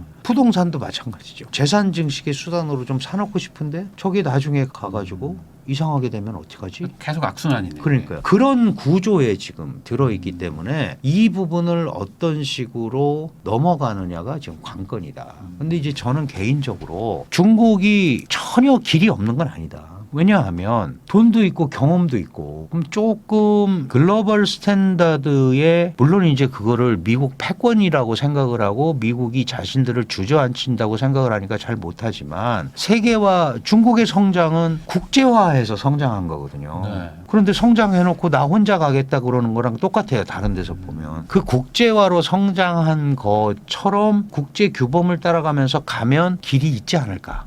라고 생각을 하는 거예요. 그런데 이제 그거보다 첫 번째 논리가 뭐냐면 안보 논리를 우선 내세우거든요. 과거의 중국은 무슨 보수파 개혁파가 어떻게 했냐면 성장이 먼저냐 분배가 먼저냐. 우리도 똑같습니다. 네. 보수 진보가. 그런데 성장이 먼저냐 분배가 먼저냐를 가지고 뭐 개혁론자들은 성장을 해야 되고 약간 보수적인 성향 사회주의를 더 강조하는 사람들은 분배를 먼저 해야 된다라고 중국 내에서도 그랬는데 시진핑은 안보가 먼저라. 우리를 먼저 지켜야 된다. 미국이 우리를 자꾸 압박하려고 호시탐탐 노리고 있으니까 이걸 지켜야 된다. 그래서 안보 논리를 내세우는 거예요. 그러니까 딱 그게 미국하고 걸려버린 거죠. 게다가 그 이후에 잘 아시다시피 경제 안보 이런 게 나왔잖아요. 네. 경제 안보. 그런데 바이든이 IPEF라는 걸 만들었단 말이에요. 인도 태평양의 공급망을 새로 짜는 거예요. 네. 근데 중국을 쏙 뺐잖아요. 그러니까 중국이 볼 때는 이걸 우리를 빼고 가려는 거 아니냐. 그러니까 더 안보를 강조하는 거죠. 그리고 더 과학기술을 발전시키려고 네. 하는 거고. 그럼 이제 과학기술을 발전시키려고 그러면 결정적으로 미국의 원천 기술과 장비와 이런 게 있어야 되는데 그거 못하게 하잖아요. 그럼에도 불구하고 상당한 발전을 이룬 게 사실이죠. 양자 컴퓨터라든지 뭐 이런 부분은 세계 최강을 이미 하고 있어요. 그 기술이 어디서 왔든 간에. 며칠 전에도 보셨지만 달 뒷표면에 최초로 착륙을 시켰고 귀환까지 했어요. 우주정거장을 운영하는 국가입니다. 세계 최강의 우주 기술력을 가지고 있는 거예요. 근데 안타까운 게 반도체가 안 돼요. 근데 리창 총리가 3월 달에 뭘 얘기했냐면 AI 플러스 네. 이제 모든 거는 AI로 움직인다. 그래서 새로운 품질 생산력 이런 걸 외쳤단 말이죠. 그게 뭐 중국만 외치는 게 아니고 전 세계가 그걸 갖고 각축을 하는 거예요. 그런데 수백 조를 부었는데도 잘 안 된단 말이죠. 이번에도 또 반도체 수백 조를 집어넣습니다. 근데 반도체라는 거는 계속 가면은 개발을 하게 돼 있죠. 뭐 비슷하게 따라오지 않겠습니까? 중국은 미국이 압박을 하니까 레거시 반도체 보통 우리가 뭐 30나노급 지금 뭐 삼성전자나 TSMC나 이런 데서 하는 게 2나노, 1.7나노, 1.4나노 경쟁을 네. 하잖아요. 그런데 30나노라고 그래서 뭐 안 돌아가는 건 아니잖아요. 그러니까 우리는 그런 거 가지고 하겠다라고 얘기를 하면서도 계속 투자를 해서 따라오고 있는 거예요. 그러니까 이 격차도 아주 많이 나는 건 아닙니다. 아주 많이 나는 건 아닌데 어쨌든 반도체가 잘 안 되고 있고 그래서 지난번에 리창 총리도 와서 이재용 회장을 그러니까요. 따로 만나가지고. 만나잖아요. 그리고 미국에서는 또 지금 엔비디아가 TSMC랑 협력하면서 SK랑 또 칩 협력을 한단 말이죠.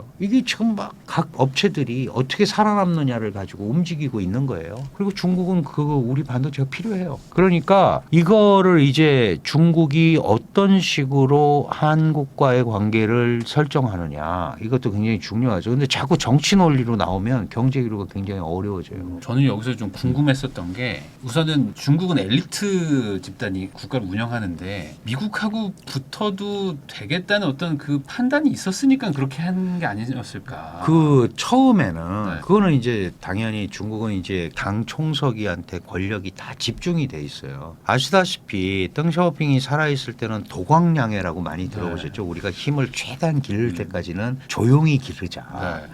이렇게 얘기를 했던 거고 사실은 이제 호진타오 말기에 그 센카쿠 열도 조어도 분쟁이 생기고 그때 이제 강경 외교를 많이 실시를 해요. 그때 나중에 이제 총리가 되는 리커창과 시진핑이 정치국 상무위원으로 있었고 사실은 호진타오 원자바오 이 시스템 후진타오 총석이 원자바오 총리 이 시스템을 굉장히 유약한 지도부로 시진핑은 인식을 했던 것 같아요. 그래서 내가 되면 이제 우리가 이 정도 힘이 있으면 이거를 발휘할 수 있는 시스템으로 가야 된다. 그래서 자기가 중국의 꿈이라는 걸 외치고 세계를 호령하는 국가가 되겠다는 걸 외치고 이걸 끌고 가야 되는데 그러려면은 완전히 자기 사단을 구축을 해야 되잖아요. 네. 그런데 이제 중국도 어쨌든 다 공산당이 통치하지만 개파라는 게 있었단 말이죠. 네. 그러니까 예를 들어서 장저민 할 때 조롱지라는 사람이 총리와 당 총서기가 약간 다른 노선을 가지고 있고 장저민, 조롱지, 후진타오, 원자바오 그다음에 초기에 시진핑, 리커창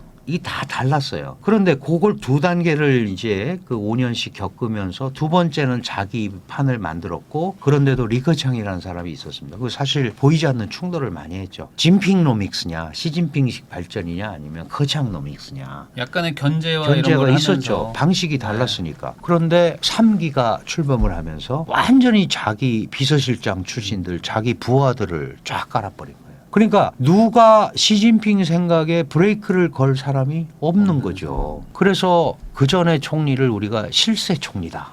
네. 이런 표현을 하잖아요. 지금 리창 총리 같은 경우는 관리형 총리, 말을 듣는 총리 이렇게밖에 안 되는 거예요. 그러니까 지난번에 물론 이제 중국의 국가 원수는 분명히 당 총서기가 겸직하고 있는 국가 주석이지만 한일중 3국 정상회담에 리창이 오니까 네. 저 사람은 여기서 정상회담이라고 회의하고 가서 시진핑한테 보고할 거 아니냐. 그럼 그게 무슨 정상이냐. 이런 얘기가 나오는 이유가 그거거든요. 그래서 지금 말씀하신 대로 이거를 어떤 식으로 공산당이라는 중국의 지도부 그중에 정치국 상무위원이라는 최고의 지도층이 머리를 잘 모아갖고 가야 되는데 지금 상황에서는 아주 속된 말로 하면 시진핑 예스맨밖에 없는 거 아니냐. 그렇다면 시진핑 중국 국가주석이 작전을 잘못 짜도 그냥 그렇게 그렇죠. 갈 수밖에 없는 거 아니냐. 이런 이제 우려를 하고 있는 거예요. 그러니까 지난번에도 리커창이 총리를 할 때도 사실은 다른 사람을 리오허라는 사람을 앉혀서 경제를 관장을 시켰고 지금 리창이라는 사람이 총리를 하지만 부총리 중에 자기의 그 신복을 또 앉혔어요. 허리펑이라는 사람을. 이런 사람을 앉혀서 이제 경제를 거기랑 또 얘기를 하는 거예요. 그러니까 굉장히 가까운 자기 같은 그룹인데도 얼마나 이런 총리라든가 이런 사람들의 의견이 반영이 되는지를 잘 모르겠어요.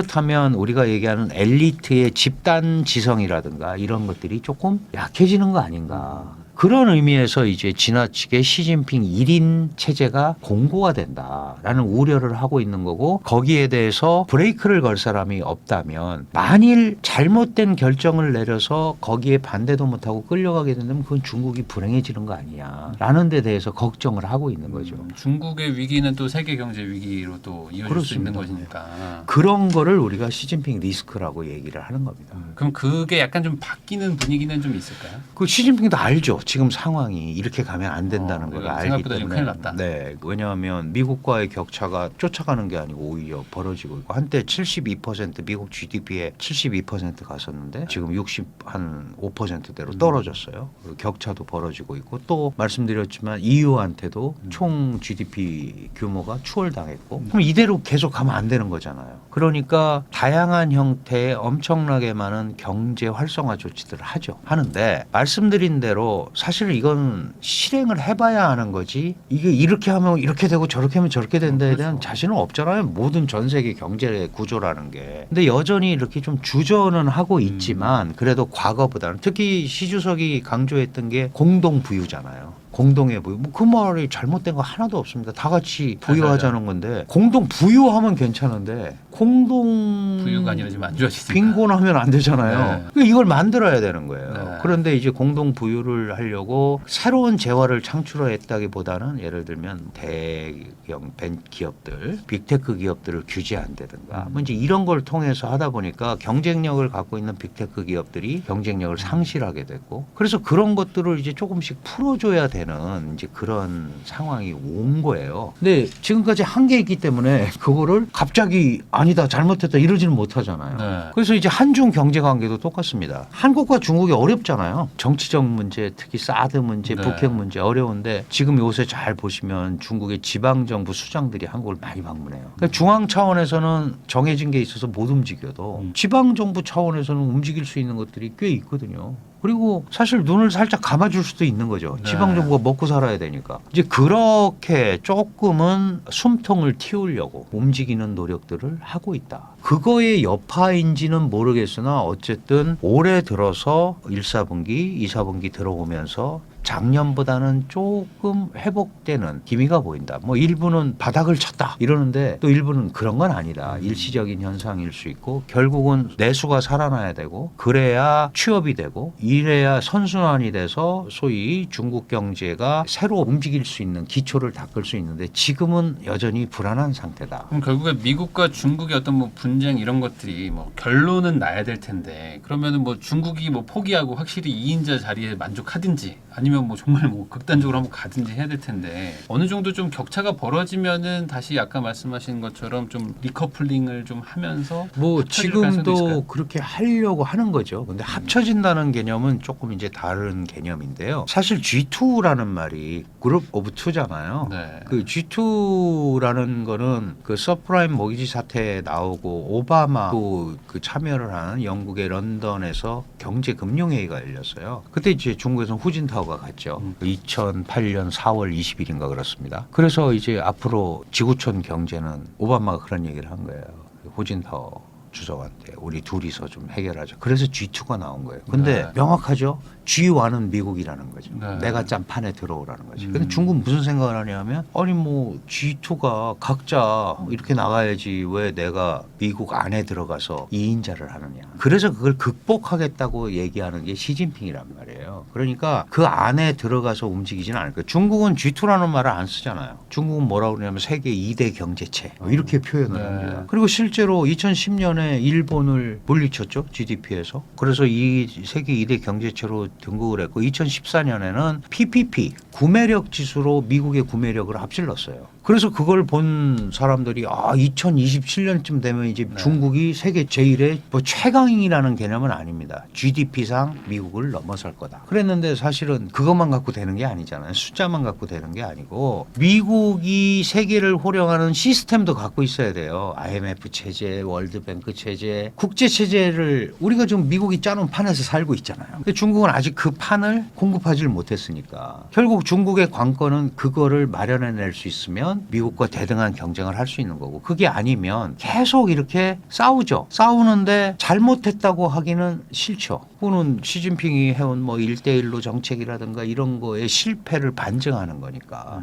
그러니까 계속 이렇게 티격태격하고 갈 수밖에 없다. 그래서 미중 갈등은 변수가 아니고 이렇게 싸우고 가는 상수예요. 계속 이렇게 갈 수밖에 없어요. 그러면 이제 중국 같은 경우는 미국에 도전을 하는 요인을 몇 개로 꼽고 있는데 그게 이제 미국이 제일 싫어하는 거죠. 우선 왜 이 지구가 달러만 가지고 움직여야 되느냐. 인민폐도 국제화하겠다.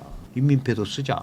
근데 그건 다른 나라도 인정을 해야 되잖아요. 중국 경제가 나쁘면 인민폐로 돈 갖고 있으면 불안하잖아요. 그렇죠. 여전히 달러 엔화도 요새 안 좋으니까 금을 사는 거예요. 그래서 그러고 나서 해상 군사력 미국이 세계의 경찰로서 잡고 있어요. 근데 지금 항공모함 전단을 3개를 구축했습니다. 옛날 소련도 2개밖에 없었어요. 2개 전단밖에. 근데 지금 3개 전단을 구축했고 2025년까지 하나 더 만들고 2050년까지 10개 전단을 구축하겠다는 거예요. 미국만큼 미국이 11개 갖고 네. 있거든요. 똑같이 가겠다는 거예요. 그러니까 미국으로서는 이걸 직접적 도전으로 받아들이는 거예요. 그다음에 사이버 안보 환경이 생겼잖아요. 이거는 이제 과학기술 갖고 하는 거니까 이것도 경쟁을 한단 말이죠. 그러니까 미국으로서는 완벽한 도전자가 되기 전에 눌러야 되는 거죠. 도전자의 반열에서 떨어뜨려야 되는. 그렇게 떨어진 나라들이 일본도 그랬고 뭐 네. 독일도 그랬고 그랬어요. 근데 거기는 체제가 같으니까 내가 더 이상은 안 되나 보다. 그러면 이제 미국하고 자유민주 뭐 시스템이니까 따라가면 되는데 이 사회주의 국가는 그걸 할 수가 없잖아요.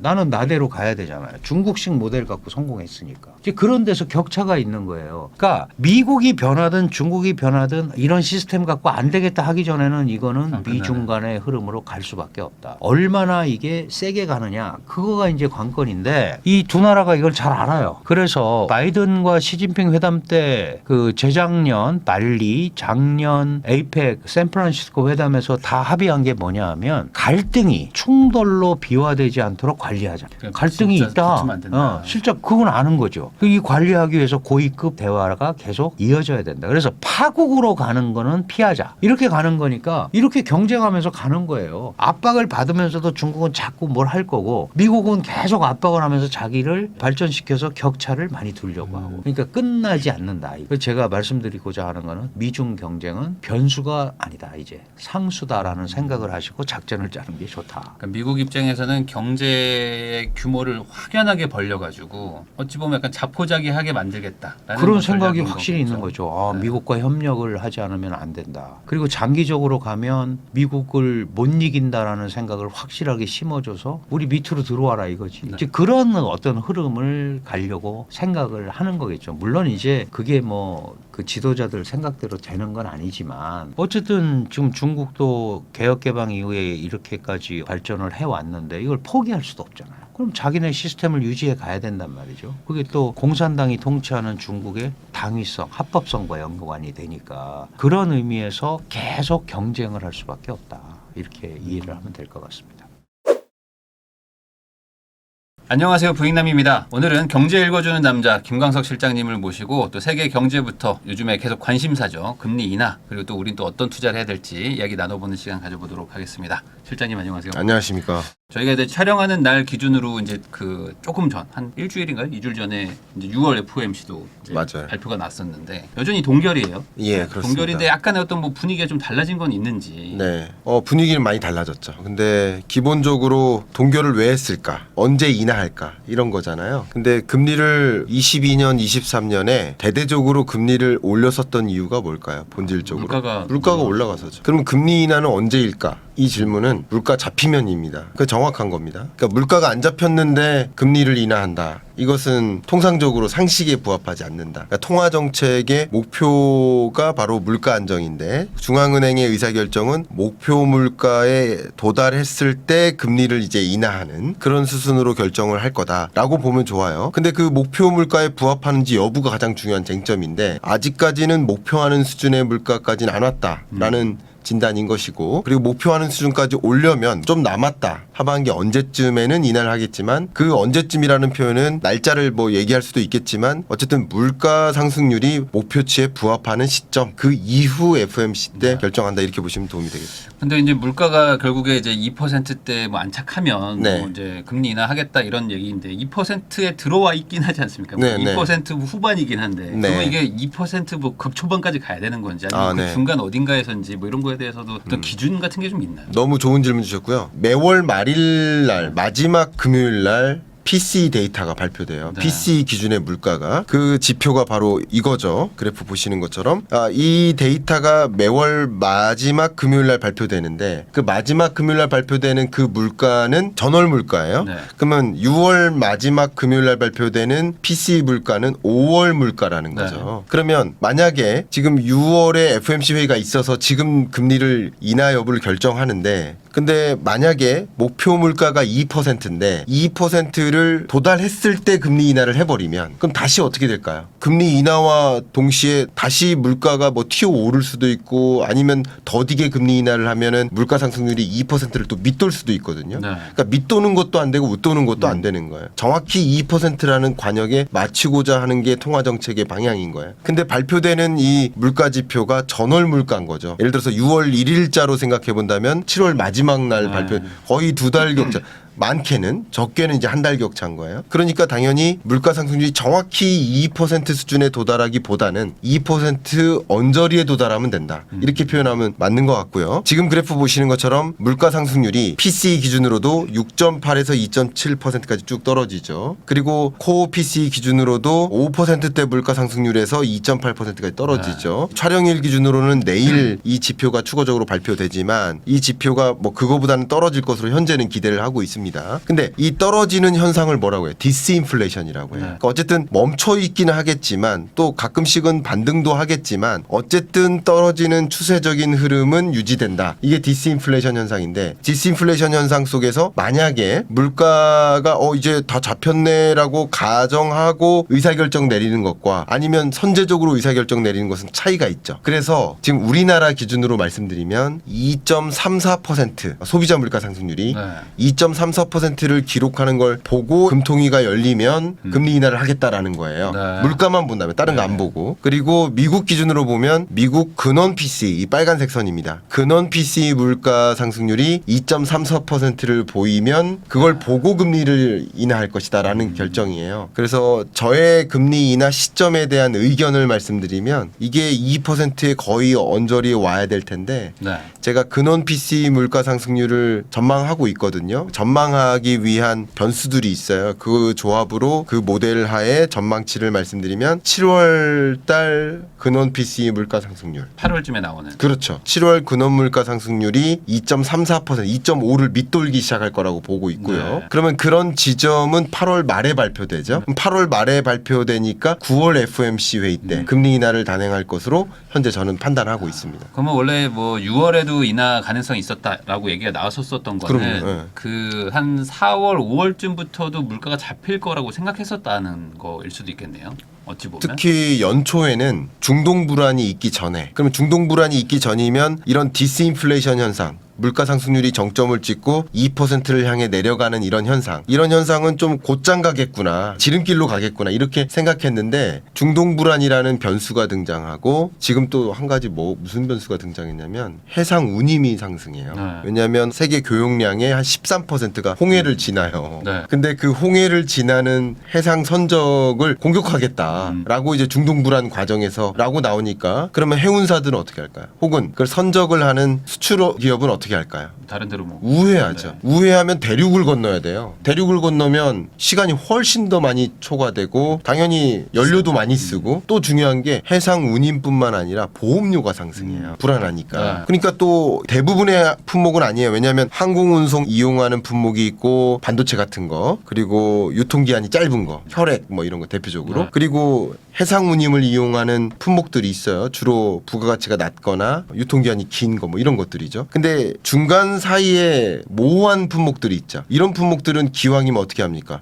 항공운송을 이용해요. 네. 그러면 항공운송이면 더 비용이 올라가잖아요. 그리고 항공운임도 올라가는 거예요 지금. 네. 더군다나 지금 알리테무, 쉬인, 네. 중국 해외 직구 플랫폼 기업들의 매출이 늘어나면서 항공 물동량이 많아졌어요. 그러니까 그런 것들이 겹겹이 나오면서 항공운임도 올라가고 해상운임도 올라가요. 네. 그러니까 이게 계속 올라갈 것으로 현재 보입니다. 컨테이너가 부족해요. 그러니까 이런 것들이 어쩌면 중동 불안 때문에 야기된 변수인데 국제 유가뿐만이 아니라는 걸 제가 강조하는 네. 거예요. 그러면 해상운임 올라가면 어떻게 될까요? 수입 물가가 올라가요. 그렇죠. 수입 물가 올라가면 수입 물가가 약 한 달 후에 제조 물가에 반영되고 대략 2, 3개월 후에 또 소비자 물가에 반영돼요. 그러니까 이런 것들도 연쇄적으로 작용하다 보니까 인플레이션율이 나름 떨어지는 현상을 좀 더디게 만들죠. 그러니까 이런 변수들이 등장한 거예요. 중동 불안 때문에. 이거 말고도 여러 변수들이 있습니다만 중동 불안 말고 기후 문제도 있어요. 기후 문제도 되게 재밌는데 파나마 운하야. 그럼 파나마 운하는요. 여러분 아실지 모르겠지만 이 수심이 중요해요. 파나마 운하 가본 적 있으세요 혹시? 파나마 운하 가시면 거기에 호수에서 나오는 물이 있어요. 근데 이상 기후 때문에 역대급 가뭄이에요. 물이 안 나오면 운하를 어떻게 해요? 미국도 역대급 폭염 아닙니까 지금? 그러니까 이게 이상기후 현상이에요. 슈퍼 엘니뇨인 거예요. 제가 24년 경제전망서 이 자리에서 말씀드릴 때도 슈퍼 엘니뇨가 여러 가지 영향을 준다라고 말씀드렸는데 그러니까 이상한 기후 현상 어떤 지역은 가뭄 어떤 지역은 뭐 폭염 어떤 지역은 폭설 뭐 이런 식으로 이상 기온이 있는데 이 파나마 운하의 수심이 얕아져요. 그러면 제가 해군 출신이거든요. 아. 그럼 배가 여러분 물 위에 떠 있는 것만 보시잖아요. 그럼 물 밑으로 같은 높이가 있어요. 그러니까 수심이 얕아지면 어떻게 돼요? 대형 선박이 이동을 못 해요. 이동하는 선박수가 줄었습니다, 실제. 아. 그러니까 이런 것들도 해운에 영향을 줘요. 해상 운송을 하기 위한 선박수가 줄고 컨테이너 물동량이 줄고 이런 것들이 다 중동 불안이나 우리가 예상하지 못했던 기후 문제라든가 이런 것들이 또 고물가를 자극할 수 있어요. 이게 2차 인플레를 만들 수 있어요. 네. 그러니까 그런 것들이 지금 물가 상승률을 더디게 만드는 과정이니까 24년 연초에 기대했던 것보다는 금리 인하 시점이 지연되는 그 상황에 놓인 여러 가지 배경 중에 하나라고 볼 수 있겠습니다. 그러면은 뭐 말씀하신 것처럼 뭐 엘니뇨라든지 아니면 네. 뭐 중동 불안이 뭐 갑자기 해결은 안 된다면 네. 결국에 물가가 인하되려고 한다는 거는 뭐 수요가 뭐 좀 더 감소해가지고 경기가 조금 더 뭐 좀 쪼그라들어가지고 네.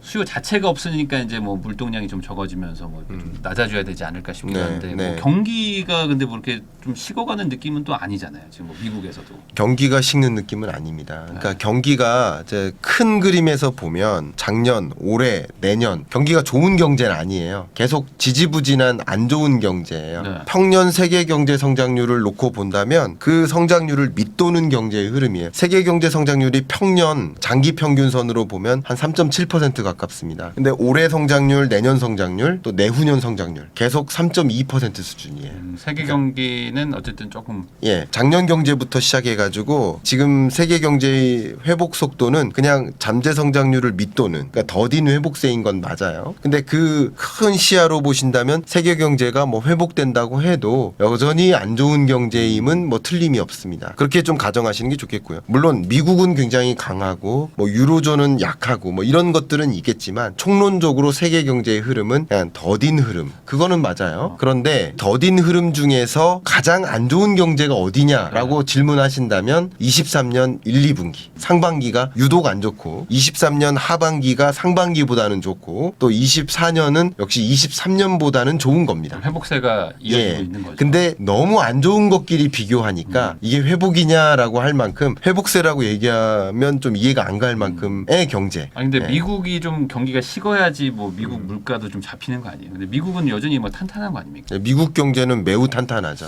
그러니까 그러면 지금 뭐 중동 분쟁에다가 이러면 물가가 계속 안 잡히는 거 아닌가 네. 이렇게 생각하실 수도 있을 것 같은데. 네, 여러 번 강조해 드렸는데 물가가 잡히는 게 아니라 물가 상승률이 잡히는 것이다라는 말씀을 좀 드릴게요. 네. 이 부분은 너무나 중요합니다. 왜냐하면 많은 분들이 과연 물가가 떨어지겠는가? 그러니까 제가 장기적인 부동산 시야에 있어서도 꼭 여러분께 강조해 드리는 게 돈의 가치의 행방을 보셔라. 저는 집의 가격이 오른다고 생각 안 해요. 집 가격이 오르는 게 아니라 돈의 가치가 매년 떨어지고 있으니 더 많은 돈을 주고 집을 바꿔야 하는 환경에 놓여 왔던 거다. 지금까지 추세적으로 집값은 상승해 왔잖아요. 그것을 이제 주된 어떤 근거가 저는 돈의 가치라고 생각하는 사람이에요. 네. 마찬가지로 지금 이런 전반적인 그런 경제를 봤을 때 물가가 중요한 게 아니라 물가 상승률의 흐름이 더 중요하다라는 말씀을 드릴게요. 제가 똑같이 이렇게 예를 드는데 제가 한번 설명드려볼게요. 질문 주셨으니까. 물 한 잔이 있는데 작년엔 1,000원이었어요. 올해 2,000원으로 올랐어요. 몇 퍼센트 올랐습니까? 100%. 100%. 2,000원에서 3,000원. 몇 퍼센트 올랐습니까? 그러면은 50%. 50% 올랐어요. 네. 자, 물가는 똑같이 1,000원씩 오르죠. 물가가 떨어진 적 있습니까? 근데 없죠. 물가 상승률은 떨어지죠. 그러니까 물가는 계속 오르는 거예요. 다만 그 물가의 오름 속도가 둔화된다. 그게 물가 상승률의 하락인 거예요. 그러니까 지금 물가 상승률이 떨어진다는 말씀이지 물가는 이미 올랐는데 또 오르니까 얼마나 높습니까? 우리 서민이 체감하는 그 고물가는 해결되기 어렵지만 그 물가 상승 속도는 둔화되어서 2% 수준에 근접하게 갈 수 있다라는 말씀은 제가 드릴게요. 다만 그 가는 속도가 지연되는 거죠. 더 뒤로 밀리는 거라고 볼 수 있겠죠. 경기가 좋다고 해서 뭐 물가가 막 계속 동일한 상승률을 유지할 수는 없으니까. 그럼요. 천천히 이제 안정화가 된다는 거를 또 이제 어떤 그렇죠. 분들은 물가가 내려간다. 그러니까 절대 가격이 내려간다라고 또 오해하시는 분들도 있는데 그런 건 아니다. 네, 단편적으로 이 물가 상승률 흐름을 여러분 그래프 다시 한번 보여드리겠지만 2020년부터 제시됐지만 한 번도 물가 상승률이 0m로 떨어진 적이 없죠. 그러니까 물가는 계속 오르는 거예요. 조금씩 오르는 거예요. 전년 아. 동월보다 어쨌든 0.5%라도 오르는 거예요. 네. 단 한 번도 물가가 코로나19 중에도 떨어진 적은 없는 거예요. 다만 목표 물가가 2%니까 물가 상승률을 2% 수준에서 관리하자. 이게 통화정책 기조니까 네. 통화정책 기조는 통화정책 기조로서 받아들이시는 게 어떨까. 그래서 제가 여러분께 제안해 드린다면 금리 인하 언제 하는가라는 그런 대주제. 통화정책 관점에서의 여러분의 컨센서스는 물가 상승률을 갖고 계시고 조금 더 서민 물가 부담이나 그것의 소득 뭐 실질 소득의 감소나 뭐 이런 것을 좀 생각하실 때는 조금 더 물가로서 이해하시는 게 어떨까. 굳이 구분한다면 통화정책의 당국 한국은행은 물가 상승률을 들여다보는 것이고 네.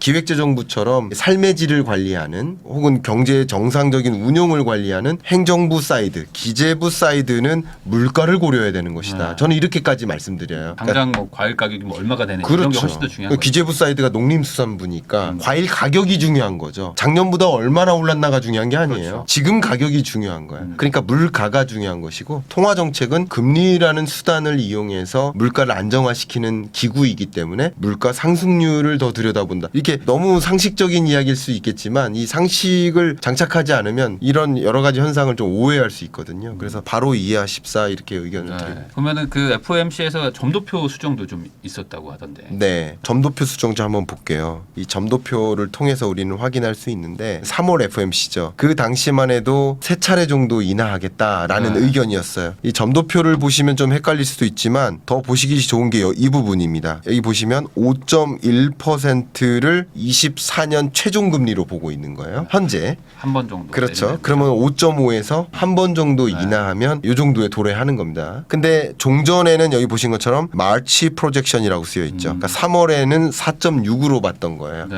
그러니까 4.6%면 0.25%포인트씩 인하한다 그러면 세 차례. 그러니까 종전에는 세 차례 인하한다고 생각했다가 6월 달 들어서 이제 한 차례 인하한다로 바뀌니까 이제 그동안 뭐 한 거예요? 금리 인하 기대감이 3월부터 6월 동안 누그러든 거예요. 네. 그러니까 주가가 어떨까요? 하방 압력을 많이 받는 거죠. 금리 인하 세 번이 아닌가 봐 하는 생각들을 많이 했을 거 아니에요. 3월 이후에 4월, 5월, 6월 동안 그게 반영된 주가가 지금의 주가라고 볼 수 있는 거죠. 아, 근데 여기 보면은 25년도는 비슷비슷하거든요. 네. 그러면 이제 올해 안 내리는 걸 내년에 한 번에 내리겠다. 이렇게 해석을 해도 되는 건가요? 그러면 올해 예를 들어서 세 차례 인하하고 그리고 내년에는 또 예를 들어서 세 차례 인하한다. 그러면 6번 인하하는 거잖아요. 근데 바꿔서 올해는 그냥 한 차례만 인하하고 내년은 만약에 5차례 인하한다. 그러면 결과적으로는 25년 마지막 12월을 기점으로 생각해 보면 도달하는 금리는 똑같겠죠. 그렇기 때문에 굳이 따지면 올해는 금리 인하를 좀 천천히 시작하고 시작한 이후로는 조금 더 적극적으로 금리 인하 하겠다라는 FOMC 위원들의 생각인 거예요. 물론 지금 상황에서의 FOMC 위원들의 의견인 것이지 반드시 이렇게 된다라는 뜻은 항상 아니지만 바뀌니까. 예, 현재의 스탠스를 보시면 좋겠고요. 저는 이제 여러분 금리를 좀 판단하실 때는 조금 더 24년에 더 집중했으면 좋겠다. 네. 이런 의견을 좀 드리고 싶습니다. 그러면 결국에는 올해 지금 어떤 약간 늦어지고 있지만 이 물가가 이제 잡히는데 좀 방해가 됐던 어떤 요소도 아까 말한 중동 네. 불안이나 이런 것들은 뭐 내년에는 뭐 해결되지 않겠나 약간 이런 정도의 뷰를 보고 있는 거라고 봐도 될까요? 항상 이제 경제를 전망할 때는 몇 가지 전제를 까는데요. 그 전제는 지금과 같이 유지된다는 전제. 항상. 왜냐하면 그런 변수를 우리는 통제할 수가 없어요. 우리가 전쟁을 멈출 수 있는 게 아니에요. 경제 전망하는 사람들이. 그건 통제할 수 없으니까 지금과 같은 상황이 유지된다는 전제예요. 그래도 내년 말에는 비슷해질 것이다. 그렇죠. 그러니까 항상 모든 전쟁도 그렇고 기후변화 문제도 지금처럼 심각하게 유지된다. 보통의 그런 전제는 지금과 같은 상황이 유지된다는 전제하에서 어떻게 운용될까를 보는 거니까 당연히 그렇게 보고 만약에 25년이 됐는데 중동 불안이 완전히 해소됐어요. 미국 대선이 끝나고 지정학적 그런 리스크가 많이 해소됐어요. 그리고 러우 전쟁도 만약에 끝나요. 그러면 굉장히 빠른 속도로 또 경제가 회복되는 국면도 찾아올 수 있고 공급망 대란 같은 건 대대적으로 해소될 수도 있겠죠. 네. 원유 공급량이나 식량 공급량이 또 많아질 수도 있는 거예요. 해상 운임이 급격히 떨어질 수도 있는 거예요. 그러니까 이런 변수들을 우리는 가늠을 해야 되는데 지금으로서는 그것을 어떻게 전제할지는 누구도 몰라요. 그러니까 항상 이 경제 전망하는 사람들은 지금의 상황이 유지된다라는 전제하에 움직이는 거고 3개월 후에 그 전제대로 됐는지 전제 외에 다른 요소들이 등장했는지를 가지고 3개월 후에 수정 전망하는 거라고 볼 수 있겠습니다.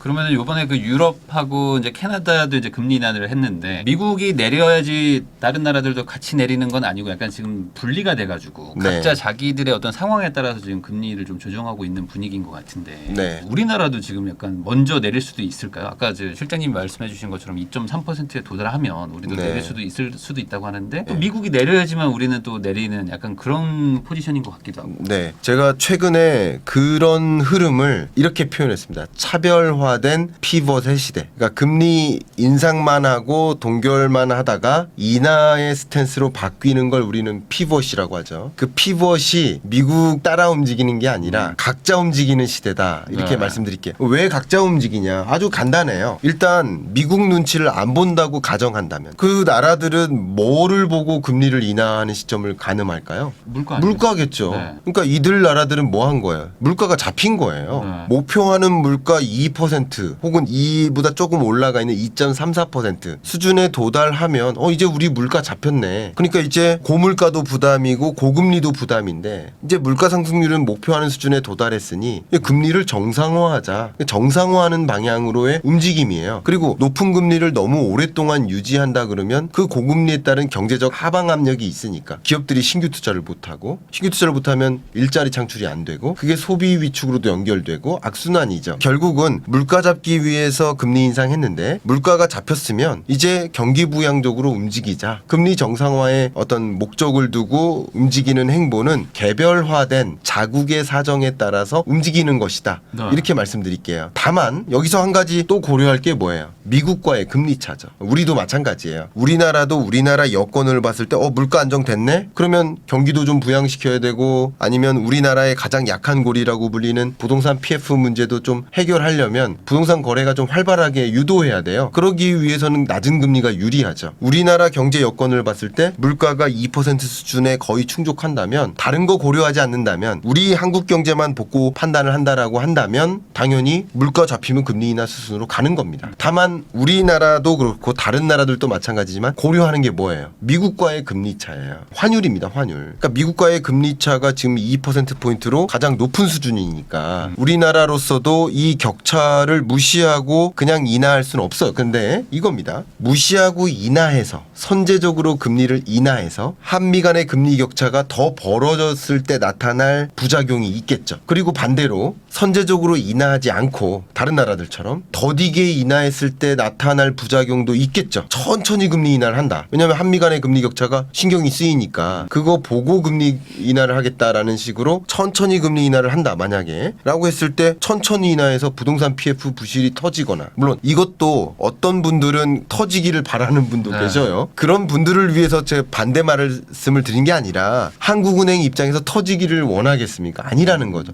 정부 입장에서 터지기를 바라겠어요? 부동산 PF가 터지면 다 장관 자리 내려놔야 됩니다. 터지지 않도록 움직이기 위한 중앙은행의 총재나 아니면 뭐 금융이나 정부 사이드에서도 서로 이제 거시경제 정책을 입안할 때 터지지 않도록 움직이기 위해야 돼요. 또 이런 여러 가지 것들. 지금 이제 그 물가 잡혔으면 경기 부양시켜야 되는데 금리 높은 금리 계속 유지해요. 그럼 어떤 문제가 또 생길까요? 우리나라 물가 상승률도 2%를 밑돌 수 있어요. 그러니까 우리 경제도 2021년까지는 물가 상승률이 2%를 밑돌아서 일본처럼 디플레이션 오는 거 아니냐, 잃어버린 20년 진입하는 거 아니냐 그런 걱정 있었거든요. 역시 물가 상승률이 2% 수준에 거의 도달했는데 그런데 금리 인하를 또 안 해버리면 또 다시 고물가가 우려가 아니라 저물가가 우려되는 사회로 또 가요. 그러니까 2%라는 목표 물가라는 관역에 맞추기 위해 노력을 해야 되니까 당연히 환미 간의 기준금리 격차 문제보다 더디게 천천히 금리 인하함에 따라 나타날 부작용이 더 크다고 생각한다면 먼저 금리 인하할 수 있겠죠. 굳이 따진다면 여기 보시는 것처럼 이게 주요 우리나라를 제외한 나머지 국가들은 기축통화국들이에요.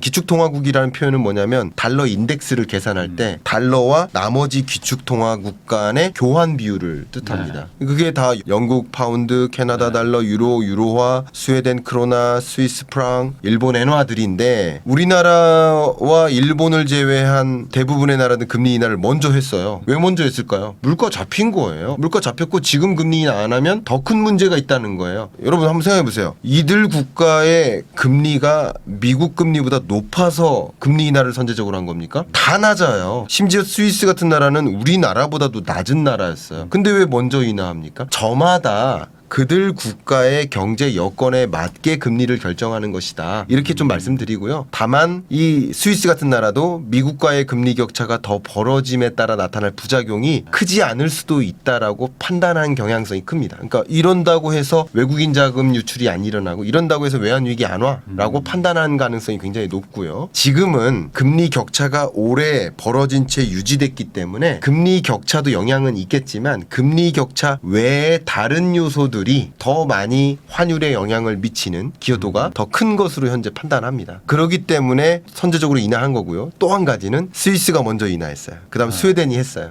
유로존이 했어요. 그러니까 캐나다가 보니까 먼저 선제적으로 인하한 나라들을 보니까 사실 그 충격이 크지 않네. 그리고 충격은커녕 주식시장 올라가고 오히려 자기 자본금이 더 많아져 기업들이 주가 오르고 외국인 자금이 더 유입돼요. 앞에 말씀드렸던 것처럼 환율에 영향을 미치는 그 기여도보다 다른 요인 예를 들어서 미국의 펀더멘털보다 뭐 스위스의 펀더멘털이 훨씬 떨어져. 그러니까 강달러가 나타나. 뭐 이런 펀더멘털이라든가 지정학적 불안 이런 여러 가지 나머지 변수들이 강달러를 야기하는 것이지 지금 이 금리 격차는 벌어진 지 1년이 넘었는데 이게 갑자기 강달러를 야기하는 게 아니거든요. 우리나라도 마찬가지예요. 한미 간의 기준금리 격차가 이렇게 2%포인트로 벌어진 게 1년이 넘었단 말이에요. 그러면 환율이 계속 똑같이 움직입니까? 아니죠. 이 금리 격차 이외에 다른 변수들이 강달러를 만들고 만들고 이렇게 하는 거기 때문에 외국인 자금의 유출이 또 마찬가지예요. 그렇기 때문에 이게 오랫동안 유지되면 이게 또 뉴노멀이 돼요. 그러니까 뉴노멀이 됐다고 판단하기 때문에 선제적 금리 인하를 한 것이고 그런 선제적 금리 인하를 한 나라들을 보니 아무 문제 없네. 오히려 더 도움이 되네. 라는 것을 보면서 또 힘을 실는 거죠. 해도 돼. 그래서 캐나다도 하는 것이고 영국도 6월은 쉬어갔지만 영국의 또 통화정책 방향 결정회의 때 금리 인하를 할 수 있다라는 뉘앙스를 좀 계속 보여주고 있죠. 그런 것이 경향성이라고 그럼 볼 수 있습니다. 우리나라는 지금 물가만 봤을 때는 뭐 내릴 수 있는 상황이라고 봐야 되나요? 어떻게 봐야 돼요? 아직 2% 수준에 완전히 부합한 거는 아니라고 볼 수 있습니다. 그러나 2.34% 수준의 근원 물가는 이미 떨어졌어요. 근데 헤드라인 물가, 전체 물가 상승률은 아직 안 왔어요. 근데 그 수준은 지금 현재로서는 7, 8월 중에는 도달할 것으로 봅니다. 근데 그때부터 이제 재겠죠. 우리나라 물가 상승률도 목표 수준에 거의 부합하는 시점이 미국의 시점하고 비슷해요. 그러면 굳이 여러분 생각해보세요. 여러분 관료들이 굳이 미국보다 먼저 인하해서 금리 격차 때문에가 아니라 선제적 금리 인하 때문에가 아니라 마침 다른 일이 또 겹쳐서 예를 들어서 중국이 무너져요. 아니면 뭐 중동 전쟁이 막 커져요. 그것 때문에 더 추가적인 강달러가 만약에 악이 돼요. 다른 변수들로 인해서 또 강달러가 오거나 외국인 자금의 급격한 유출이 있을 수도 있잖아요. 굳이 선제적인 금리 인하를 해서 그런 오명을 뒤집어쓸 수장들이 있습니까? 여러분 한번 생각해보세요. 없거든요. 그런 것들 때문에 굳이 위험 부담을 갖고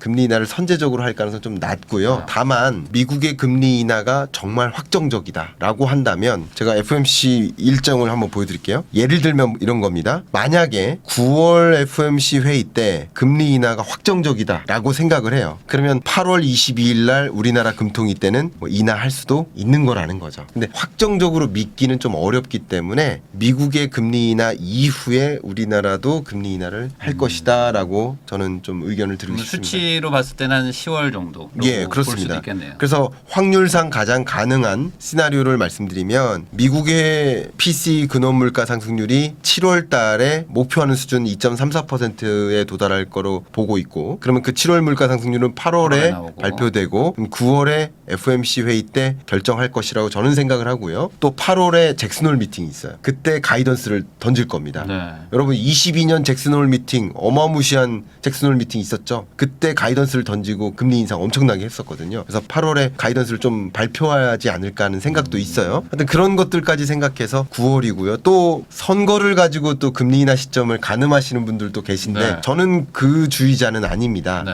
근데 선거를 놓고 판단하시는 분들도 7월이 아니라고 한다면 9월이라도 하지 않겠느냐 이렇게 생각하시는 분들도 계세요. 그것은 뭐 동의하기에 따라 달려요. 왜냐하면 이거 제가 반박할 수 있거든요. 정치적으로 해석하시는 분들의 반박을 해볼까요? 파월이 과연 바이든 편이라고 확신할 수 있나요? 지금 반박을 한번 해보는 거예요. 트럼프 지지율이 높은데 차라리 트럼프한테 이쁨 받고 그러면 금리 인하 안 해주고 트럼프 당선되고 나서 그때 인하해서 역시 트럼프는 파월 너 계속 연임해. 아니면 연임이 아니더라도 연임엔, 다른 요직에 넣을 수 있잖아요. 그럴 수 있죠. 옐렌처럼 재정부 장관으로 보낼 수도 있잖아요. 예를 들면 파월이 정치적인 인물이라고 생각한다면 오히려 지금 국면에서는 트럼프 마음에 드는 게 낫지 않나요? 그러니까 전 정치적으로 해석하고 싶진 않은데 그러나 지금 정치적으로 표현하시는 분들은 그래도 9월이라고 하시는데 저는 정치적인 의견을 감안해서 이 의사결정을 내리는 것에 참조하실 필요는 저는 없다고 생각하는 편입니다. 이게 저의 의견이니까요. 그러면은 요즘에 그런 게 있거든요. 근데 기준금리는 여전히 높지만 사실 시장금리는 계속 내려가가지고 요즘 네. 주담대가 뭐 받으시는 분들은 한 3점 초반도 받고 막 그러거든요. 그래서 아마 시청하시는 분들이 궁금해하실 것 같은 게 아니 기준금리가 어찌 보면 원가일 텐데 네. 이거보다 더 낮은 금리로 막 빌릴 수 있는 것들은 어찌 보면 뭐 누군가 지금 희생을 하고 있는 게 아닌가, 뭐 적자를 보고 있는 건가, 이거에 대해서 좀 의문을 갖고 있는 분들도 있을 것 같아가지고. 그런 질문 정말 많이 갖고 계시죠. 신용 등급에 따라서는 2%대까지 나왔습니다. 현재 네. 2% 후반까지 나오긴 나왔습니다. 모두가 가능한 게 아니라 신용 등급 수준으로 초우량 등급이어야 되겠죠. 그냥 1등급 신용 등급 말고요. 그 이상이어야 됩니다. 근데 어쨌든 추세적으로 시중금리가 먼저 떨어지는 이런 현상은 일단 한 가지는 미국 국채금리가 떨어져서 그렇습니다. 미국 국채금리가 말 그대로 미국의 시장금리인데 미국 시장금리의 거의 기여도로 보면 한 45% 정도 글로벌 금융시장에 영향이 있어요. 가중치가 부여돼요. 그러니까 미국 국채금리가 떨어지고 시장금리가 떨어지니까 그게 반영된 시중금리가 또 낮게 조성되는 경향이 하나 있고요. 그러면 미국 시중금리 왜 떨어지느냐? 금리 인하에 베팅하는 거죠. 그렇기 때문에 시중금리가 먼저 떨어지는 거고요. 금리 인하 어쨌든 9월에는 하지 않겠느냐? 이런 것들이 반영된 시중금리의 현상이고 그게 반영된 우리나라의 시중금리라고 한 가지 해석할 수도 있고 경향성을 먼저 말씀드린 거예요. 경향성 측면에서는 그렇고요. 두 번째는 주담보가 특히 떨어지거든요. 주담보가 떨어지는 현상은 정책금리, 정책적인 작용이 나타나서다라고도 볼 수 있을 것 같아요. 왜냐하면 뭐 가장 대표적으로 신생아 특례 대출이 있는데 신생아 특례 대출 같은 것들이 나오니까 그쪽으로 더 많이 쏠리잖아요. 그럼 그게 기준이 돼 버려요. 그러면 다른 은행이나 이금융권들도 경쟁적으로 낮은 금리를 좀 제공해야 상대적으로 그거랑 비슷한 금리네라는 그러니까 시중 은행들은 어쨌든 대출 상품을 우리 걸 많이 팔아야 돼요. 대출 상품은 상품이에요. 그러니까 이 서비스를 판매하는 게 은행입니다. 은행은 이자 수익과 비이자 두 가지로 구분하는데 이자 이익을 많이 영위해야 돼요. 그러기 위해서는 금리를 높게 잡는 것도 중요하지만 나 혼자 높게 잡으면 다른 시중은행들이 다 팔리고 우리 시중은행은 못 팔잖아요. 그게 말 그대로 가격입니다. 상품의 가격이에요. 그러니까 상품의 가격을 나름 낮게 잡아서 이럴 때 아무래도 대출 수요가 늘어나네. 담보대출 수요가 늘어나네. 특히 부동산 거래가 조금 움직이네. 이때 뭐 해야 돼요? 경쟁적으로 나의 상품을 팔아야 돼요. 그럼 경쟁적으로 나의 상품을 팔기 위해서 금리를 낮춰 잡는 거예요. 또 더군다나 많은 대출자들이 신생아 특례 대출을 받기 때문에 기준이 기대치가 굉장히 낮아졌어요. 그러니까 이런 것들이 또 영향을 미치기도 하고요. 정책적으로도 여러분 기억하실지 모르겠지만 시중금리의 정점이 22년 10월 11월입니다. 네. 시중금리의 정점이.